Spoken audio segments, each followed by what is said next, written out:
The Force binds all things across the galaxy, connecting every living being in an invisible web of energy that flows through stars, planets, and the void between them. For thousands of years, the Jedi have studied this mystical field, mapping its currents like sailors charting cosmic tides. But what happens when something crashes into their reality that exists entirely outside the Force's dominion? A warrior forged by gods, baptized in divine blood, and bound by no prophecy this galaxy has ever known. Mustafar burned as it always had, a world of fire and fury where rivers of molten rock carved channels through obsidian plains. The planet's volcanic rage had made it a footnote in Republic records, too hostile for colonization, too poor in resources for exploitation, too steeped in the dark side of the Force for the Jedi to establish any permanent presence.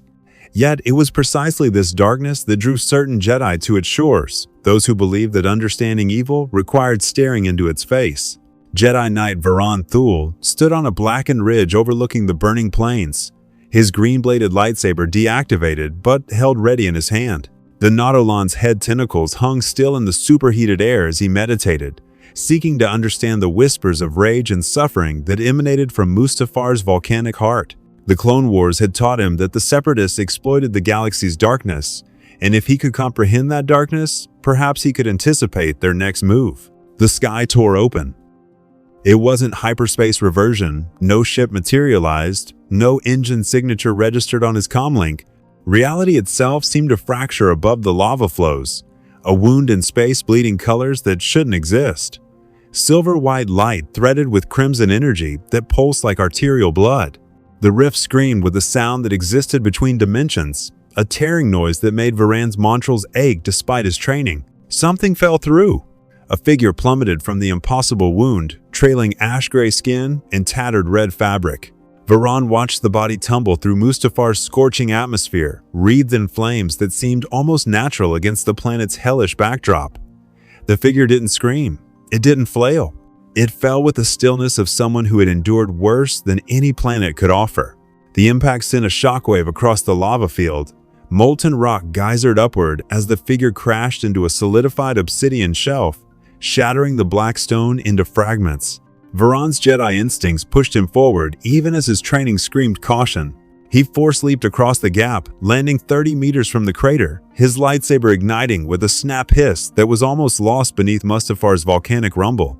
Steam and smoke obscured the impact site. Varan extended his senses through the Force, searching for a life signature, a presence, anything that would tell him what had just violated the natural order of space and time. Nothing. The Force showed him nothing where the figure had landed, not death, not life, not even the echo of existence. It was as if a void had opened in the living energy that connected all things, a blank space that shouldn't be possible.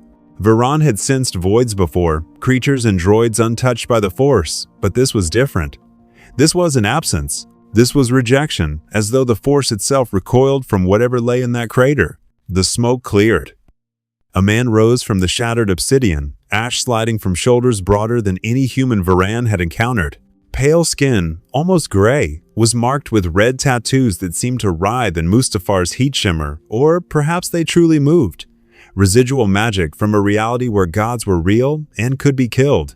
The man's beard was neat, despite his violent arrival, his head bald, his expression carved from the same stone he'd just shattered. Varan's eyes locked onto the weapons. Chain blades hung from the man's forearms, their metal dark and etched with symbols that hurt to perceive directly. The chains seemed to breathe, expanding and contracting with a rhythm independent of their wielder's movement. On the man's back, a crystalline axe caught Mustafar's firelight and reflected it in shades of blue that shouldn't exist in this red world. The warrior's eyes opened amber irises that held the weight of centuries and the cold promise of violence. "Where am I?" The voice was granite, grinding against iron, each word deliberate and heavy with an accent Varan couldn't place in any Republic linguistic database. Varan kept his lightsaber raised, the green blade humming between them. "You're on Mustafar in Republic space. I am Jedi Knight Varan Thul. Identify yourself and explain how you arrived here." The warrior's gaze fixed on the lightsaber with the analytical precision of someone who'd seen 1,000 weapons and immediately understood this one's lethality. His stance shifted, not aggressive, but ready. Weight distributed in a way that suggested explosive movement was only a heartbeat away. "I am Kratos."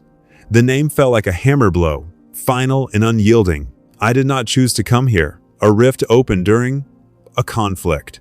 Where I am from, there are no, he paused, searching for words in a language that wasn't his first, second, or even third. Laser swords. Varan's montrals detected the spike in thermal energy around Kratos. The way Mustafar's heat seemed to bend toward him rather than away, as if recognizing a kindred spirit forged in similar fires. The Jedi extended his free hand slowly, palm open in a gesture of peace. I mean you no harm if you mean none in return, but I must understand, are you a Separatist weapon? A Sith experiment? Even as Varan spoke, he knew the questions were absurd. No Sith alchemy he'd studied could create a void in the Force. No Separatist technology could tear reality itself. Kratos' eyes narrowed. I serve no one. I am bound to no master. The words carried the weight of absolute truth and bitter history. His hand moved to the axe on his back, fingers curling around the haft with familiar ease. These Separatists and Sith, are they gods? The question caught Varan off guard. Gods? No, they're the Separatists are a political movement, a coalition that wants independence from the Republic. The Sith are. They're wielders of the dark side of the Force, an energy field that... Energy fields are not gods, Kratos interrupted, his tone final. Gods bleed, gods die. Energy is simply power to be wielded or overcome. He took a step forward, obsidian crunching beneath boots that had walked through Hades itself. This Force you speak of, I do not feel it. I feel nothing of this place except fire and stone. Varan's grip tightened on his lightsaber. The warrior's words carried implications that shook Jedi philosophy to its foundation. A being that existed outside the Force wasn't just rare, it was theoretically impossible. Even the most primitive organisms contributed to the cosmic energy field. But standing before him was proof that impossibility was simply a failure of imagination.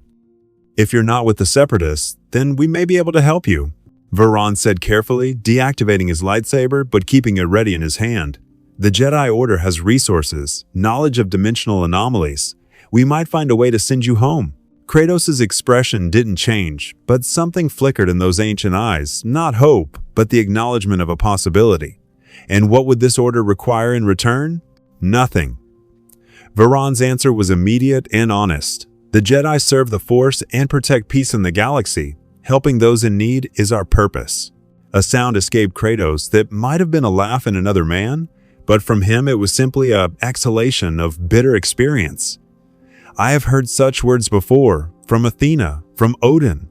Gods and their servants always speak of service and protection. They always demand everything in the end. Before Varan could respond, his comlink chirped with urgent priority. He raised it, keeping his eyes on Kratos. Thul here. Knight Thul, this is Commander Forge. The clone's voice crackled through interference from Mustafar's electromagnetic storms. We're detecting massive energy readings from your position. Are you under attack? Varan glanced at Kratos, who stood motionless, listening with the patience of stone. Negative, Commander. I've encountered a civilian displaced by unknown means. Requesting extraction for 2. Copy that, sir. Gunship inbound. ETA 4 minutes. Be advised, Separatist sensors likely picked up the same energy spike. We may have company. The comlink went silent. Varan looked at the warrior who had fallen from nowhere, trying to reconcile the void in the Force with the very real, very dangerous man before him. Will you come with me peacefully? Varan asked. The Jedi Council on Coruscant can help you, but I need to know you won't harm Republic forces. Kratos studied the Jedi for a long moment, amber eyes weighing and measuring. Finally, he spoke. I will go with you. I will harm no one who does not raise weapons against me first. But know this, Jedi, I have walked through Olympus and Asgard. I have torn down pantheons and shattered divine thrones. Whatever your council believes about power and destiny, I am not part of it. I am not part of any grand design. I believe you, Varan said quietly, and he did. Whatever this Kratos was, he was no one's pawn. In the distance, the whine of Republic engines cut through Mustafar's volcanic roar. The gunship descended through smoke and ash, its weapon systems tracking Kratos automatically before Varan waved them down. As Kratos walked toward the vessel, the blades of chaos scraped against obsidian with a sound like prophecy grinding against fate. The Clone Wars had introduced countless horrors to the galaxy droid armies, Sith assassins, planets burned to cinders. But now something new had entered the equation, something that the Force itself couldn't see coming. On Coruscant, Palpatine paused in his manipulations, sensing not a presence but an absence, a hole in his carefully woven web. In his meditation chamber, Count Dooku felt the disturbance and smiled, sensing opportunity. And in the Jedi Temple, Yoda's ears twitched with sudden unease, the ancient master disturbed by a silence where there should have been song. The god of war had entered a galaxy far, far away, and neither the light nor the dark was prepared for what that meant. If you want to see more characters enter the Star Wars galaxy, hit that subscribe button and drop the name of a character you'd want to see in the comments below. May the Force be with you. The Republic gunship cut through Mustafar's ash-choked atmosphere with mechanical efficiency, its twin engines thrumming against the planet's superheated air currents. Inside the troop bay, Clone Commander Forge and his squad kept their DC-15 blasters trained on Kratos with professional discipline, though their body language betrayed unease. They'd fought countless battles against droids, faced down Separatist commanders, and even dark-side assassins, but the gray-skinned warrior sitting motionless on the bench radiated something that bypassed their training and spoke directly to primal instinct. Kratos hadn't moved since boarding. He sat with his back straight, hands resting on his knees, the blades of chaos coiled at his sides like sleeping serpents. The Leviathan axe remained maglocked to his back, its crystalline surface reflecting the red emergency lighting in shades of impossible blue. His amber eyes tracked each clone's movement with the casual precision of an apex predator cataloging threats it had already decided it could kill. Varan stood near the cockpit partition, his montrals picking up the elevated heart rates of every clone in the bay. Through the Force, he felt their fear, not panic, but the rational wariness of soldiers who recognized something beyond their operational parameters. The Jedi couldn't blame them. Even now, extending his senses toward Kratos yielded only that disturbing void, like reaching for a banister in the dark and finding empty air. "General," Commander Forge said quietly, moving to stand beside Varan. The clone's helmet obscured his face, but his tone carried barely concealed concern. "With respect, sir, what exactly did we just pick up?" "A survivor," Varan replied, though the word felt inadequate. "Someone displaced from elsewhere. He's not hostile." "Not hostile?" Forge gestured subtly toward Kratos. "Sir, every threat assessment protocol I've got is screaming at me to keep distance from that man. Whatever he is, he's not civilian." Varan couldn't argue. Kratos carried himself with the bearing of a lifelong warrior, every micro-movement economical and purposeful. The way he'd assessed the gunship's interior upon boarding, counting exits, identifying structural weaknesses, noting the clone's positioning spoke to combat experience that dwarfed even the Jedi's own. "He gave his word he wouldn't harm Republic forces unless attacked first," Varan said. "I believe him." "You believe him?" Forge's tone suggested he wished he shared that conviction. "General, we're 3 hours from Coruscant. That's 3 hours alone with someone we can't scan, can't identify, and who apparently fell out of thin air onto the most dark-side saturated planet in the Outer Rim." Before Varan could respond, Kratos spoke without looking at them, his voice cutting through the engine noise. "Your fear is rational, soldier. You have never encountered something like me. In my experience, the unknown is usually dangerous." His gaze shifted to meet Forge's visor. "But I did not survive as long as I have by killing those who show restraint. Lower your weapons. They will not save you if I choose violence, and they insult us both while I choose peace." The troop bay went silent except for the engines. Several clones glanced at Forge, waiting for orders. The commander stood frozen for 3 heartbeats, then slowly lowered his blaster and gestured for his men to do the same. "Stand down," Forge ordered. "Maintain alert status, but weapons to rest." Kratos nodded once, a gesture of acknowledgement between warriors. The tension in the bay didn't disappear, but it shifted from immediate threat to wary coexistence. Varan moved closer to Kratos, close enough to speak without the clones overhearing clearly. "You handled that well. Most civilians would have been terrified." "I am not most civilians." Kratos' eyes tracked the viewports as Mustafar fell away beneath them, replaced by the star-scattered void. "I have commanded armies, Jedi. I have walked battlefields where gods themselves waged war. These soldiers are disciplined and well-trained, but they are still just men following orders." Something flickered across his expression, not quite pain, but the shadow of ancient regret. "I know what that makes them. I know what that costs them." The gunship shuddered as it broke atmosphere, the vibration smoothing out as they entered the vacuum of space.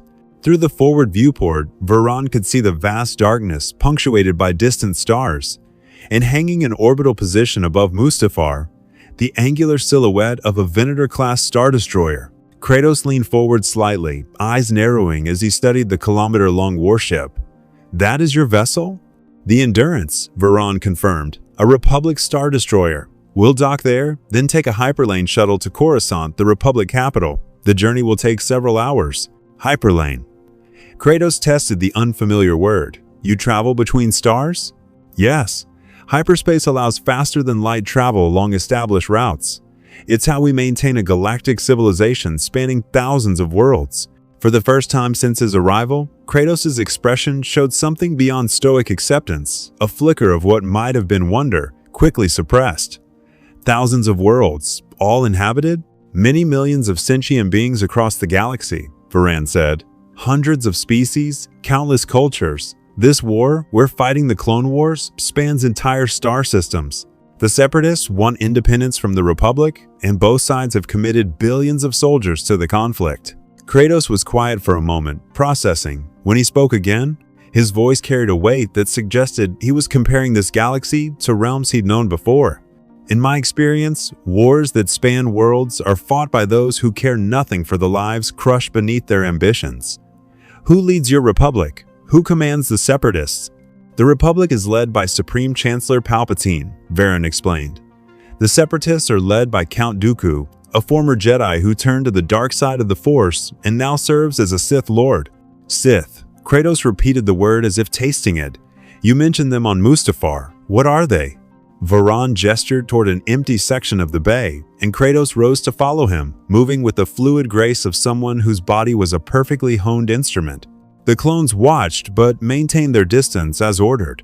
"The Force is an energy field created by all living things," Varan began, choosing his words carefully. "It has two aspects. The light side, which the Jedi follow, emphasizes peace, knowledge, and selflessness. The dark side, which the Sith embrace, is fueled by passion, anger, and the desire for power. The Sith were thought destroyed 1,000 years ago, but they've returned." Kratos listened with the focused attention of a strategic mind-gathering intelligence. "This Force, it gives you abilities? I saw your laser sword, the way you moved on Mustafar." "Yes, telekinesis, enhanced reflexes, precognition, and more. Powerful Jedi can influence minds, see the future, even sustain themselves without food or water for extended periods." Varan paused. "But you, the Force, doesn't touch you. I can't sense you at all. In all my training, I've never encountered that." "Perhaps your Force recognizes what I am," Kratos said quietly. "I have killed gods, Jedi. I have ended divine beings who claim dominion over life and death itself. If this energy field of yours has any awareness, it would be wise to keep its distance." The matter-of-fact way Kratos spoke of deicide sent a chill through Varan that had nothing to do with the climate-controlled air. "You're serious. You actually killed gods. Zeus, Ares, Baldur, Heimdall." The names fell like executioner's list. "And others. They were tyrants who demanded worship and gave only suffering in return. I ended them." Kratos' hand moved to the blades of chaos, fingers brushing the chains. "These weapons were forged in the depths of Hades itself, bound to me by a god I later killed. The axe was crafted by dwarven smiths in another realm entirely.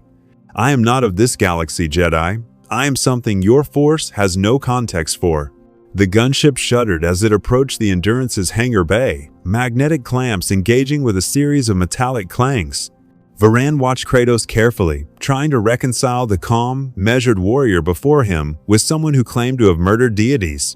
Yet nothing in Kratos' demeanor suggested madness or delusion, only the weariness of someone who'd paid terrible prices for terrible necessities. "The Jedi Council will want to hear your story," Varan said, as the hangar bay doors cycled open. "Master Yoda especially, he's nearly 900 years old and has seen much. If anyone can help you return home, it's the Council." Kratos stood as the ramp lowered, revealing the vast interior of the Star Destroyer's main hangar.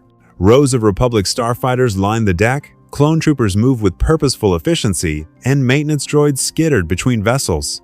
The scale was impressive. The hangar alone could have swallowed several Greek temples. I have learned not to trust councils, Kratos said, descending the ramp. But I will hear what they have to say.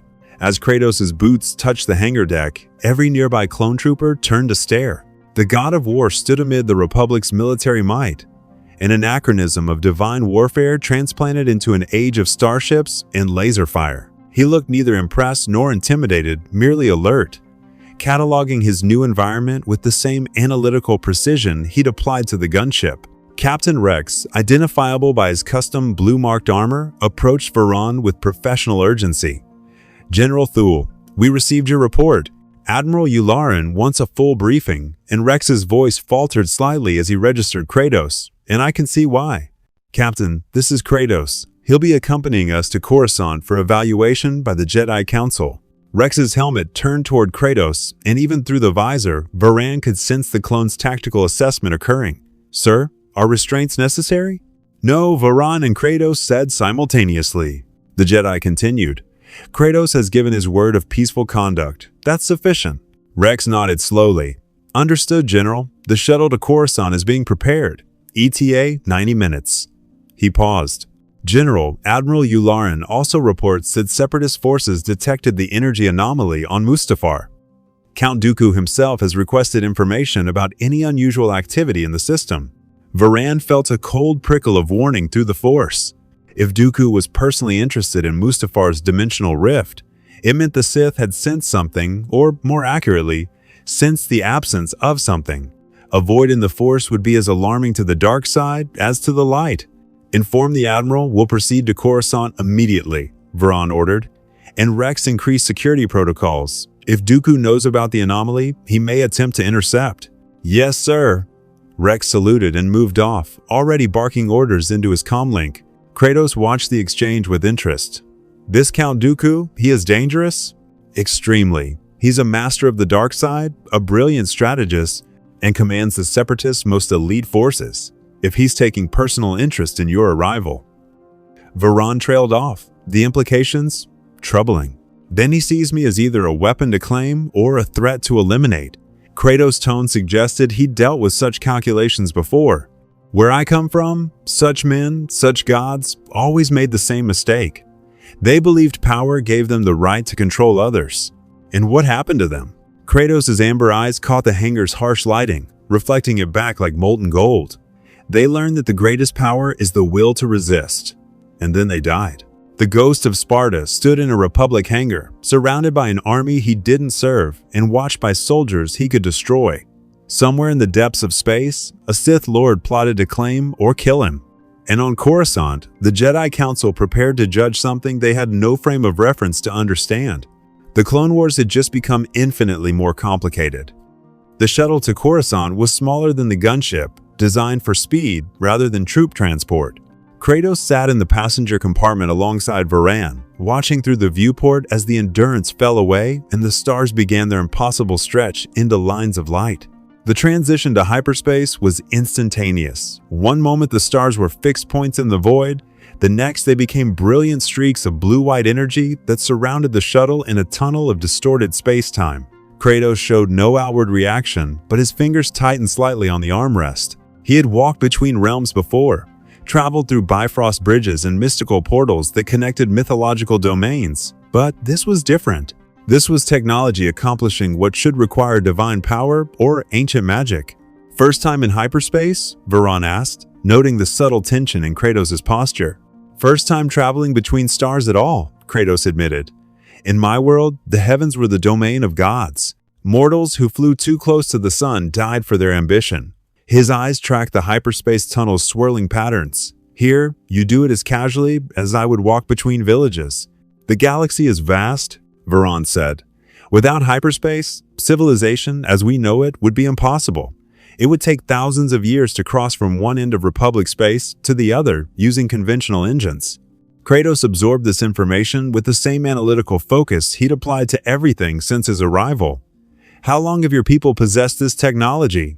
Hyperspace travel has existed for over 25,000 years, Varan replied.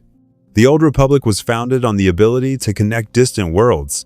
Before that, individual species were isolated on their homeworlds, unaware that millions of other sentient beings existed across the stars. 25,000 years of galactic civilization, and you are still at war." Kratos' tone carried no judgment, only observation. Some things remain constant across all realities. Power structures rise, decay, and are replaced through violence. Varan wanted to argue, to defend the Republic's ideals and the Jedi's peacekeeping mission, but the Clone Wars had taught him uncomfortable truths about institutional corruption and the ease with which noble intentions could be weaponized. Instead, he changed the subject. "Tell me about your world," the Jedi said. "These gods you killed, what were they like?" Kratos was silent for a long moment, his gaze distant, looking through the hyperspace tunnel toward memories that spanned millennia. When he spoke, his voice carried the weight of experience no mortal should possess. They were tyrants wrapped in divine authority. Zeus, king of Olympus, ruled through fear and caprice. Ares, god of war, thrived on mortal suffering and endless conflict. Athena spoke of wisdom, but manipulated all around her for her own designs. His scarred hands clenched. They demanded worship, sacrifice, absolute obedience. And when mortals displeased them, they inflicted suffering without conscience or consequence. "So you killed them." Varan tried to keep his tone neutral, but the concept shook his Jedi worldview. The Force was vast and powerful, but it wasn't a being to be fought or destroyed. The idea of killing the source of mystical power itself seemed impossible. "I killed them because they left me no choice," Kratos said quietly. "Ares tricked me into murdering my own wife and daughter. The gods marked me with their ashes, cursed me to bear the reminder of what I had done. I served Olympus for years, seeking redemption they would never grant. Eventually, I learned the only freedom from divine tyranny was to end the tyrants themselves." The confession hung in the recycled air of the shuttle. Varan felt a chill that had nothing to do with temperature. He'd encountered dark Jedi, Sith assassins, even criminals who reveled in their atrocities. But Kratos was something else, entirely a man shaped by tragedy into a weapon of divine retribution, carrying guilt and purpose in equal measure. "After Olympus fell, I sought peace in the Norse realms," Kratos continued. "I found a new wife, raised a son, tried to leave the Ghost of Sparta behind. But the Aesir gods found me, and their cruelty proved no different from the Greeks. Odin's obsession with prophecy and control, his willingness to sacrifice anything for his vision of order, Kratos' jaw tightened. I ended that pantheon as well. You've destroyed 2 entire pantheons of gods." Varan struggled to process the implications. "And now you're here, in a galaxy where the Force connects all living things. Do you see us as another tyranny to overthrow?" Kratos turned his full attention to the Jedi, amber eyes measuring and fierce. "Your Force does not command worship. It does not demand sacrifice. From what you have described, it simply exists. And some beings learn to channel it. That is not divinity, that is natural law, like gravity or fire." He paused. "But these Sith you mention, who use this dark side for power and control over others, they echo the gods I have known. If they threaten me or mine, I will treat them as I have treated all tyrants." Before Varan could respond, the shuttle's comm system crackled to life. "This is Coruscant Approach Control. Shuttle Theta 7, you are cleared for priority landing at the Jedi Temple. Vector coordinates transmitted. Welcome home, General Tool." Through the viewport, the hyperspace tunnel collapsed back into normal space, revealing a sight that made even Kratos pause. Coruscant dominated the view, an entire planet covered in cityscape, billions of structures, creating layers of civilization that extended from the surface into the atmosphere itself. Lights glittered across the planet's surface like a field of stars brought down to ground level, and streams of traffic crisscrossed the sky in organized chaos that somehow never resulted in collision. "This is one city?" Kratos asked, and for the first time Varan heard something like awe beneath the stoicism. "One planet-wide city," Varan corrected. "Coruscant has been the galactic capital for millennia. Over 1 trillion beings live here, humans, Twi'leks, Rhodians, hundreds of species. The Jedi Temple sits in the upper levels, and the Senate building is just a few kilometers away." The shuttle began its descent through Coruscant's atmosphere, weaving between traffic lanes filled with speeders, cargo haulers, and other vessels. Kratos watched the endless cityscape slide past the viewport, his tactical mind clearly cataloging the scale, the population density, the impossible complexity of a civilization that had mastered not just one world, but thousands. In Olympus, the gods ruled from Mount Olympus, far above the mortals they claimed to protect, Kratos said quietly. In Asgard, the Aesir kept themselves separate in their golden halls. Here, you have built something they could never imagine beings of a trillion different lives, somehow coexisting. It's not perfect, Varan admitted. There's poverty in the lower levels, corruption in the Senate, crime in the shadows. But it works, most of the time. Or it did, before the war. The Jedi Temple rose into view, a massive structure of ancient stone and modern technology, crowned with 5 spires that reached toward the sky like fingers grasping for enlightenment. Even from a distance, Kratos could sense something about the temple, a quality he couldn't quite define. Not divine presence, he would recognize that, but a concentration of something, as if reality itself bent slightly around the structure. The force is strong here, Varan explained, sensing Kratos' attention. Generations of Jedi have meditated and trained within those walls. The temple is a nexus of light-side energy. I feel nothing, Kratos said, but I believe you. I have stood in places of power before the flame of Olympus, the world tree Yggdrasil. Such places leave impressions on reality itself. The shuttle settled onto a temple landing platform with barely a tremor, precision repulsor lifts cushioning the descent. As the ramp extended, Varan stood and gestured for Kratos to follow. The council has been informed of your arrival, the Jedi said. They'll want to meet you immediately. Master Yoda, especially, he's the Grand Master, the wisest and most powerful Jedi in the Order. Kratos rose, the blades of chaos rattling softly at his sides. Will this council try to take my weapons? Probably not, Varan said carefully, but they may ask you to demonstrate restraint while you're here. The temple is a place of peace. I have walked through realms of gods and monsters without drawing my blades, unless provoked, Kratos replied. I can manage restraint in a temple of monks, no matter how powerful they claim to be. They descended the ramp into Coruscant's late afternoon sun. The temple platform overlooked the cityscape, providing a view of the endless urban sprawl that stretched to every horizon. Speeders zipped past at various altitudes, and in the distance, the Senate building's distinctive dome caught the golden light. Waiting at the platform's entrance stood 3 Jedi. Varan recognized them immediately and felt a spike of apprehension. The council hadn't just sent a welcoming committee, they'd sent some of their most formidable members. Master Mace Windu stood at the center, his dark skin and bald head giving him a severe appearance amplified by the purple lightsaber hanging at his belt. To his right stood Obi-Wan Kenobi, younger but renowned as one of the Order's finest negotiators and warriors. And on Windu's left, barely reaching the taller Jedi's waist, stood Master Yoda himself, ancient, enigmatic, and radiating more presence in his small frame than most beings could muster in their entire lives. Kratos studied the 3 Jedi with the same analytical precision he'd applied to every potential threat since his arrival. His eyes lingered longest on Yoda, perhaps recognizing in the ancient master something that transcended mere physical appearance. Yeti Knight Thul. Mace Windu's voice carried the authority of the council's second-in-command. We received your report. This is the being that arrived through the dimensional anomaly? Yes, Master Windu. This is Kratos. He? Sense him. I cannot, Yoda interrupted, his large eyes fixed on the Ghost of Sparta. A void in the Force. He is. Most troubling, this is. Kratos met Yoda's gaze without flinching.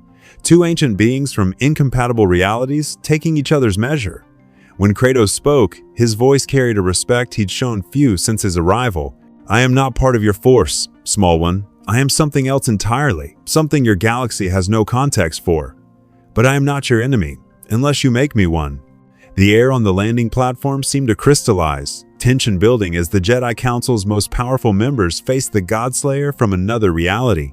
In the distance, Coruscant's endless city hummed with life, unaware that the Clone Wars had just introduced a variable that neither prophecy nor the Force itself had foreseen. Yoda's ears twitched, and something that might have been a smile crossed his ancient features. Much to discuss, we have. The Jedi Council chamber occupied one of the temple's highest spires, a circular room lined with seats for the 12 council members who guided the Order. Tall windows provided a panoramic view of Coruscant's sprawling cityscape, but Kratos paid the vista little attention.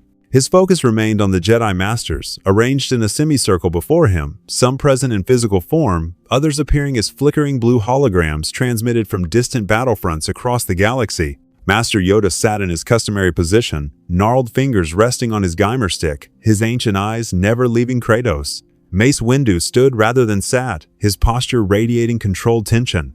Obi-Wan Kenobi had taken a position near the window, one hand resting casually near his lightsaber. The other council members, Ki-Adi-Mundi, Plo Koon, Shak-Ti, and several others watched with varying degrees of curiosity and concern. Kratos stood in the center of the chamber, hands at his sides, making no aggressive moves, but yielding no ground either. He'd stood before divine tribunals and councils of gods. These Jedi, powerful though they might be, did not intimidate him. "Explain your arrival. You will," Yoda said. His syntax strange, but his tone commanding absolute attention. "Through what means did you come to Mustafar?" "I did not choose to come here," Kratos replied, his voice echoing slightly in the chamber's acoustics. "I was engaged in combat in my own realm when a rift opened a tear in reality itself. It pulled me through before I could resist. When I emerged, I was falling through fire toward your volcanic world. A rift in space-time," Ki-Adi-Mundi mused, his elongated head tilting thoughtfully. "Such phenomena are theoretically possible, but exceedingly rare. They would require massive energy expenditure or a convergence of dimensional boundaries. The energy was not mine," Kratos said. "In my world, there are powers, magic, divine force, the energies that gods wield. I was caught between such powers when the rift occurred." Mace Windu stepped forward, his presence imposing despite being several inches shorter than Kratos. "Night Thul reports that you exist outside the Force entirely. In 900 years of Jedi history, we have no record of such a being. Even non-sentient objects have some presence in the Force, some connection to the living energy that binds the galaxy. Yet you are a void, a blank space where something should exist. Your Force does not recognize me because I am not of this reality," Kratos explained with the patience of someone who'd had to justify his existence to skeptical powers before. "I come from a realm governed by different laws, different energies. The gods I killed drew power from belief, from worship, from forces you would not understand. I ended them, and in doing so, I became something separate from divine order." The holographic form of Plo Koon flickered as he spoke from whatever battlefield he currently commanded. "You claim to have killed gods. In our understanding, such beings would possess power beyond mortal comprehension. How did you accomplish such feats?" Kratos' hand moved to the blades of chaos, not drawing them, but letting his fingers trace the chains that bound them to his forearms. With weapons forged in realms of the dead, with determination that outlasted divine patience, and with the understanding that gods bleed and die, like any other being, they simply require more effort to kill. "A weapon, he could be," Yoda said quietly, though his words carried through the chamber. "Great power he possesses, immune to the Force, difficult to predict or counter. Dangerous in the wrong hands, such a warrior would be." Kratos' eyes narrowed. "I am no one's weapon. I have served masters before gods who demanded obedience and gave only suffering in return. I am done serving." "We're not suggesting you serve anyone," Obi-Wan interjected smoothly, his diplomatic skills engaging. "But you must understand our position. A warrior of immense power appears in the middle of a galactic war, brought here by unknown means, existing outside the very force that guides our understanding of reality. We need to know, what are your intentions?" "My intention is to return home," Kratos said flatly. "I have no interest in your war, your Republic, or your Separatists. I wish only to find a way back to my own realm." Shak-Ti, her red and white montrals marking her as Togruta, spoke with careful consideration. "We may be able to help with that. The Jedi Order has studied dimensional anomalies, though, admittedly, such phenomena are rare. If we can locate the point where you emerged and analyze the residual energy signature, we might theorize a method to reverse the process." "How long would such research take?" Kratos asked. The council members exchanged glances. Finally, Ki-Adi-Mundi answered, "Weeks, at minimum, possibly months. Dimensional physics is not a well-understood field, and you represent a unique case. We would need to consult with scientists, engineers, and Force-sensitive scholars across the galaxy." Kratos' jaw tightened, but he nodded. He'd waited years for vengeance before, endured decades of service to cruel gods. He could endure months if it meant returning home. "Then I will wait, but I will not be imprisoned while you conduct your research." "Imprisoned, you will not be," Yoda assured him. "But supervised, you must be. Too dangerous? A warrior of your capability wandering Coruscant alone?" especially now when Separatist spies and dark-side agents seek any advantage. I can defend myself against spies and agents, Kratos said coldly. We don't doubt that, Mace Windu replied. We're more concerned about collateral damage if you're forced to defend yourself in a city of trillions. Your weapons, he gestured toward the blades of chaos and the Leviathan axe, are clearly designed for lethality on a scale that would be catastrophic in civilian areas. Kratos considered this. The Jedi weren't wrong. The blades of chaos had carved through divine architecture in shattered mountains. In a densely populated urban environment, any serious combat would result in massive casualties. He had killed gods, but he had no desire to slaughter innocents caught in the crossfire. What do you propose? Kratos asked. Remain within the temple, Obi-Wan suggested. We can provide quarters, food, and access to our archives. In exchange, you agree to meet with our researchers and submit to non-invasive tests that might help us understand your unique nature. Consider it a mutually beneficial arrangement. We help you find a way home, and you help us understand dimensional phenomena that could prove relevant to the war effort. The war effort? Kratos repeated, his tone suggesting he'd caught the subtle implication. You wish to study me not just to send me home, but to determine if my condition can be weaponized against your enemies.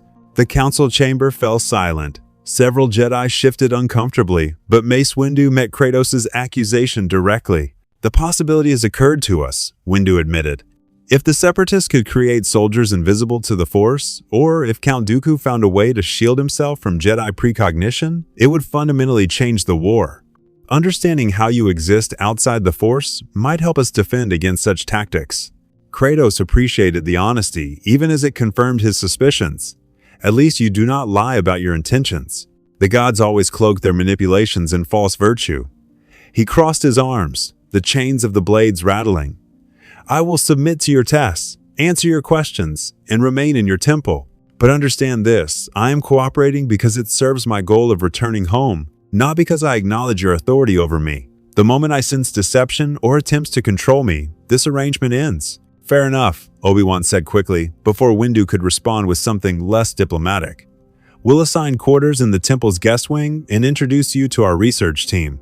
Master Thule has volunteered to serve as your primary liaison. Varan, who had been standing quietly near the chamber entrance, stepped forward. I'll ensure Kratos understands temple protocols and introduce him to our facilities. Yoda's ears twitched as he studied Kratos with an intensity that seemed to look beyond physical form. Troubled by your presence, the Force is a shadow where light should be, a silence where song should echo. Yet ill intent, I sense not. Tragic, your past has been. Shaped by loss and vengeance, you are. Kratos' expression hardened. You presume to understand me, Ancient One? Understand you completely. I do not, Yoda admitted. But recognize pain when I see it, I do. Centuries of life have taught me this. Those who have suffered greatly become either the most cruel or the most compassionate. Which you are, time will reveal. I am neither, Kratos said. I am simply what the gods made me, a weapon that turned against its makers. The small Jedi Master rose from his seat, using his Geimer stick for balance as he approached Kratos. Despite barely reaching the warrior's waist, Yoda's presence filled the chamber. He looked up at the Ghost of Sparta with eyes that had witnessed the rise and fall of civilizations. A weapon you may have been, Yoda said softly. But here, now, in this galaxy, a choice you have. The war that rages across the stars, involve you, it need not. Your own path you may forge. Until your enemies decide I am a threat or a prize to be claimed, Kratos countered. You said yourself that this Count Dooku seeks information about my arrival. How long before he comes for me himself? Mace Windu's hand moved unconsciously toward his lightsaber. If Dooku attacks the temple, he'll face the entire Jedi Order. Even a Sith Lord would not be so foolish. Gods have been foolish before, Kratos said. Arrogance blinds those who wield great power. They believe themselves untouchable until someone touches them with a blade. A chime echoed through the council chamber, an incoming priority transmission.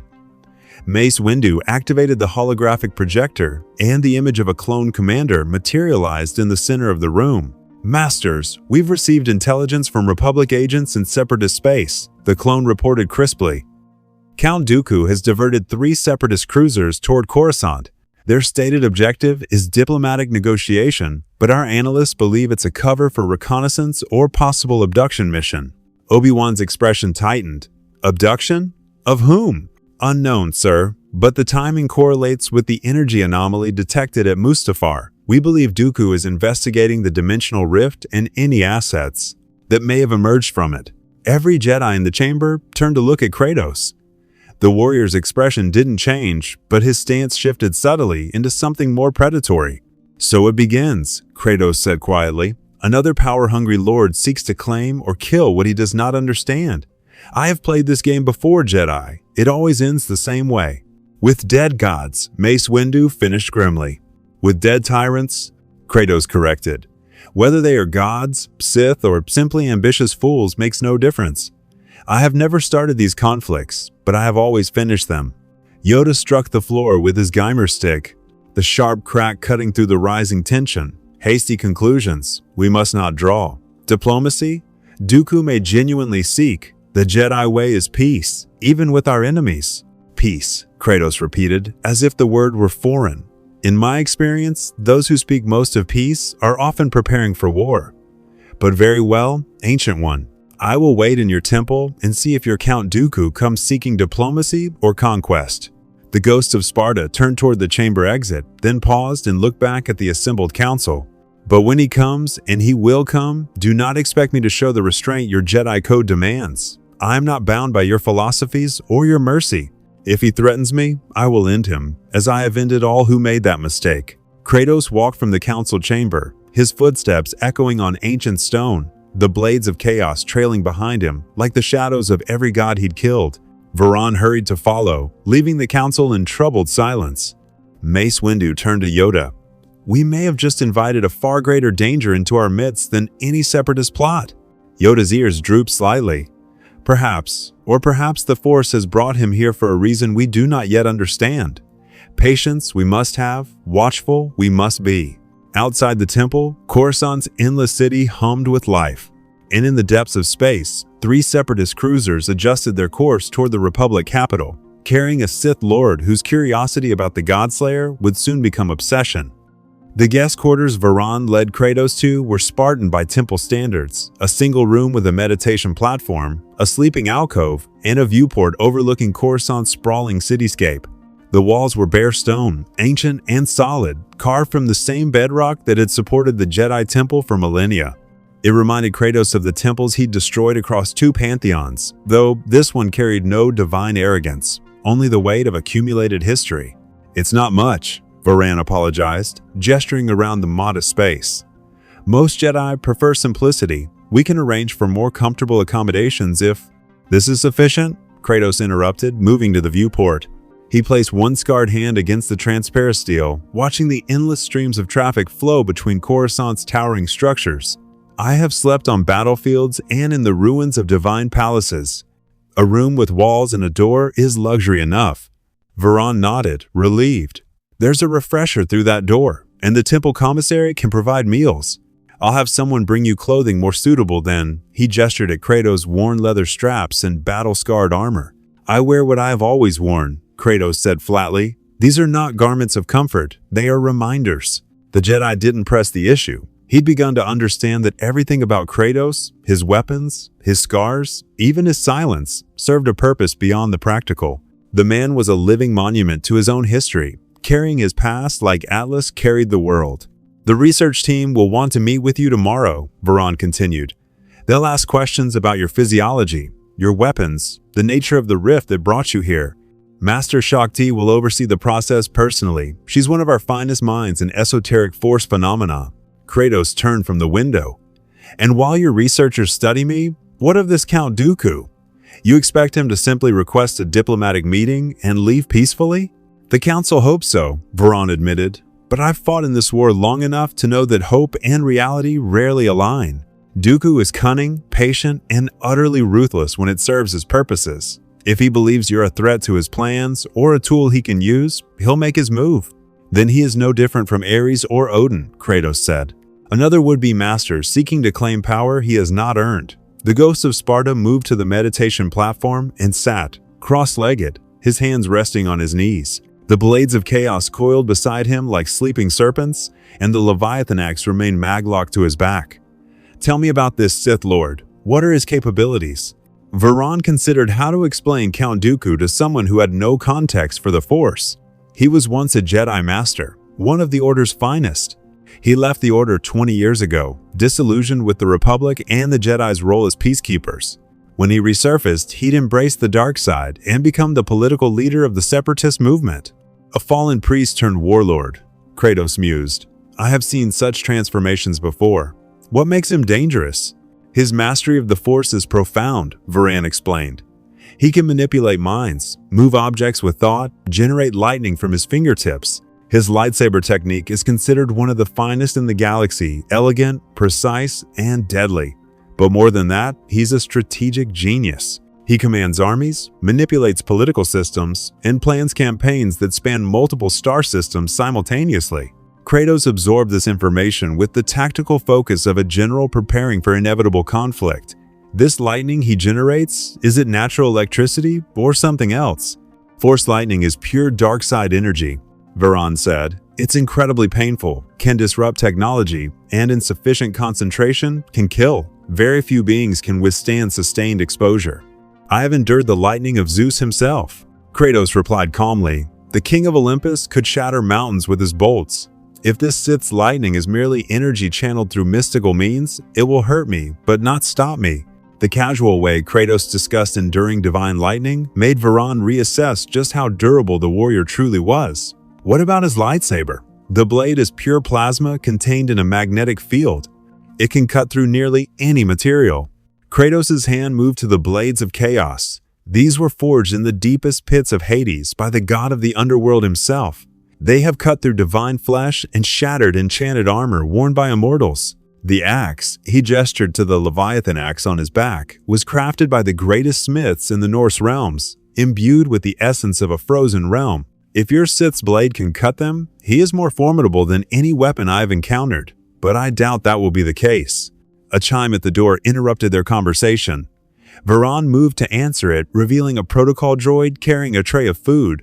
The droid, golden plating polished to a mirror shine, froze in the doorway upon seeing Kratos, its photoreceptors focusing on the scarred warrior with what might have been electronic alarm. Oh my, the droid stammered in a prim accent. I was informed I would be delivering sustenance to a guest, but I was not prepared for. That is to say, I did not expect. The droid trailed off, apparently unable to find diplomatic phrasing for whatever censors had told it about Kratos. Leave the food and go, Kratos said simply. The droid set the tray on a small table with jerky, uncertain movements, then retreated quickly, muttering something about updating its threat assessment protocols. Varan couldn't help but smile slightly at the droid's reaction. Even machines sense something unusual about you, the Jedi observed. Machines, mortals, and gods, Kratos agreed. I am an aberration in any reality I inhabit. I have made peace with that. He examined the food, some kind of stew, bread, and fruit he didn't recognize. Is this safe for consumption? Standard temple fare, Varan assured him. Nutritious, if bland. The Jedi aren't known for culinary excellence. Kratos ate methodically, treating the meal as fuel rather than pleasure. Between bites, he spoke. You mentioned Dooku commands armies. What is the scale of this Clone Wars? Varan settled into a sitting position near the viewport. The Republic maintains a clone army of millions, soldiers grown in accelerated aging facilities, all genetically identical, bred for combat. The Separatists counter with droid armies in the billions mechanical soldiers that feel no fear, require no rest, and can be manufactured faster than living beings can reproduce. Billions of soldiers, Kratos repeated quietly. The Trojan War, which consumed my homeland, involved thousands. The wars between Olympus and the Titans reshaped continents but numbered combatants in the hundreds. You wage conflict on a scale I have never witnessed. And we're losing, Varan admitted. The word's bitter. Not on every front, not in every battle, but the war grinds on without resolution. Systems fall to the Separatists, then are retaken by the Republic, then fall again. Trillions of beings live in constant uncertainty, never knowing if their world will be the next battleground. Kratos set down his meal, his expression hardening. And your Jedi Council believes this Dooku can be reasoned with? A man who commands such slaughter for political goals? The council believes in the possibility of redemption, Varan said carefully.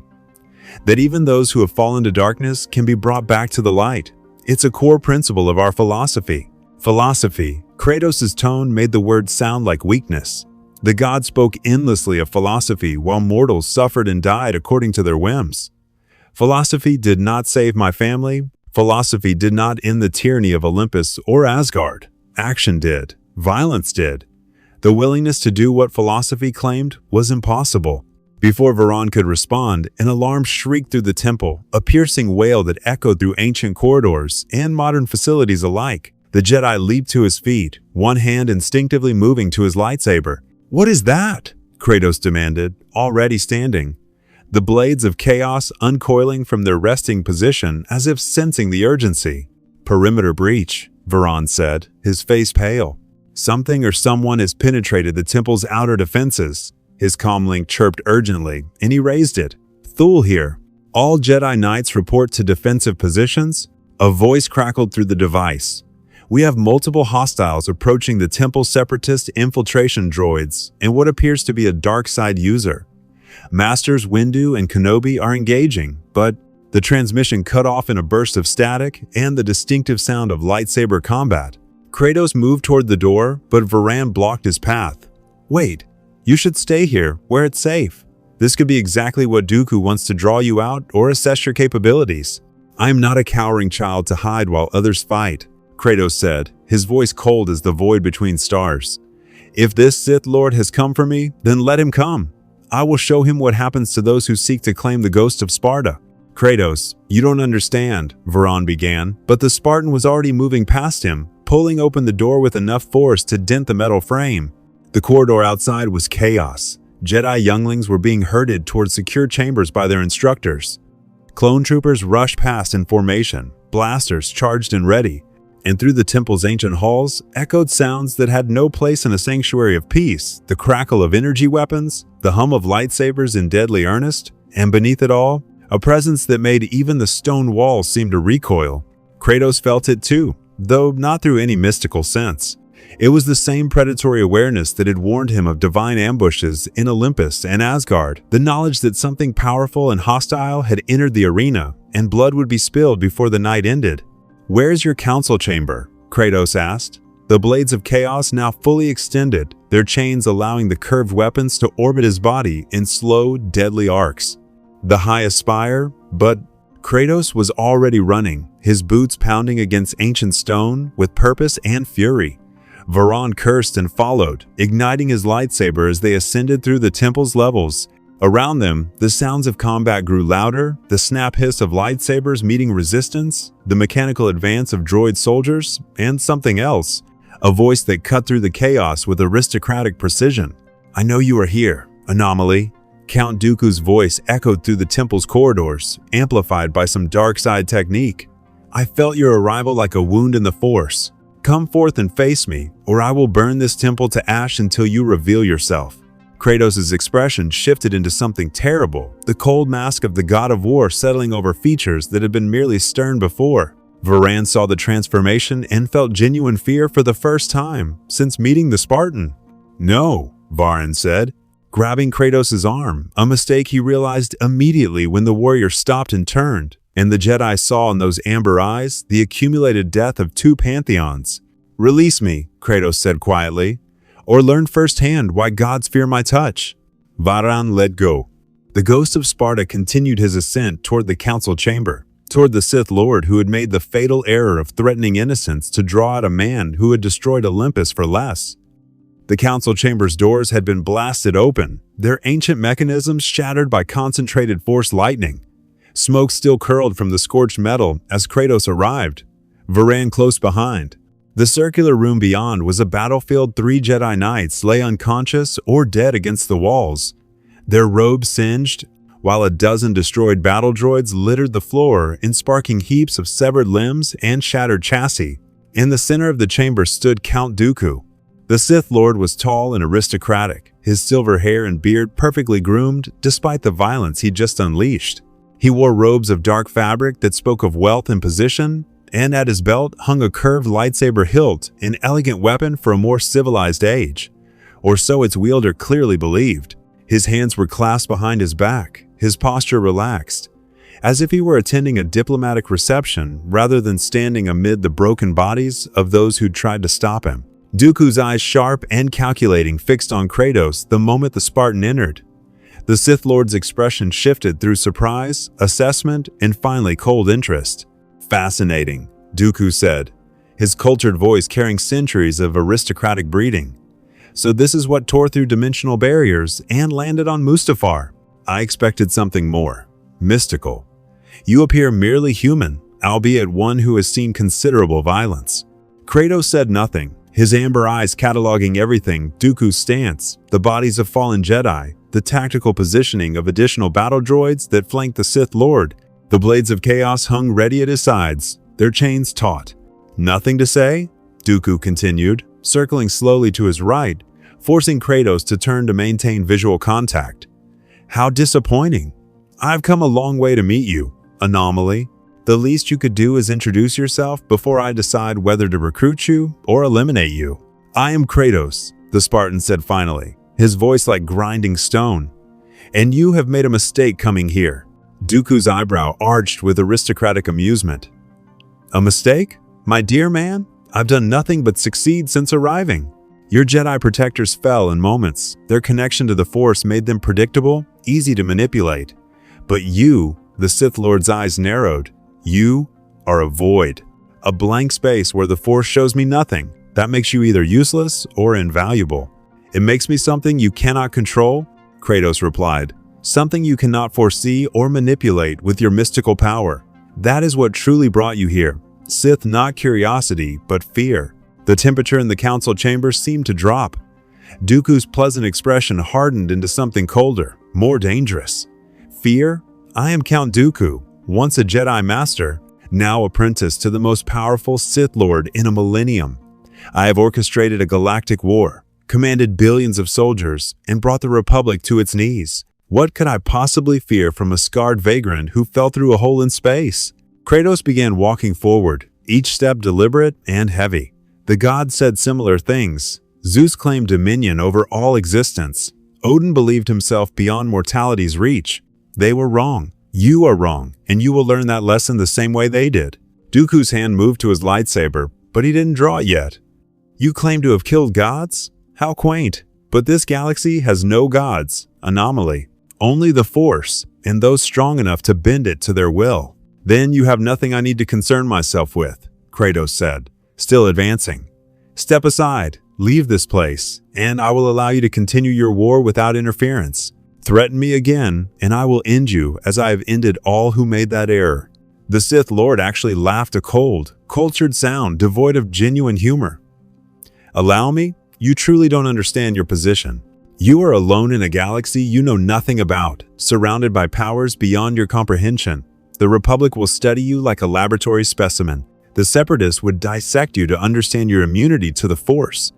Your only hope of survival is to ally with someone powerful enough to protect you." "I need no protection," Kratos said flatly.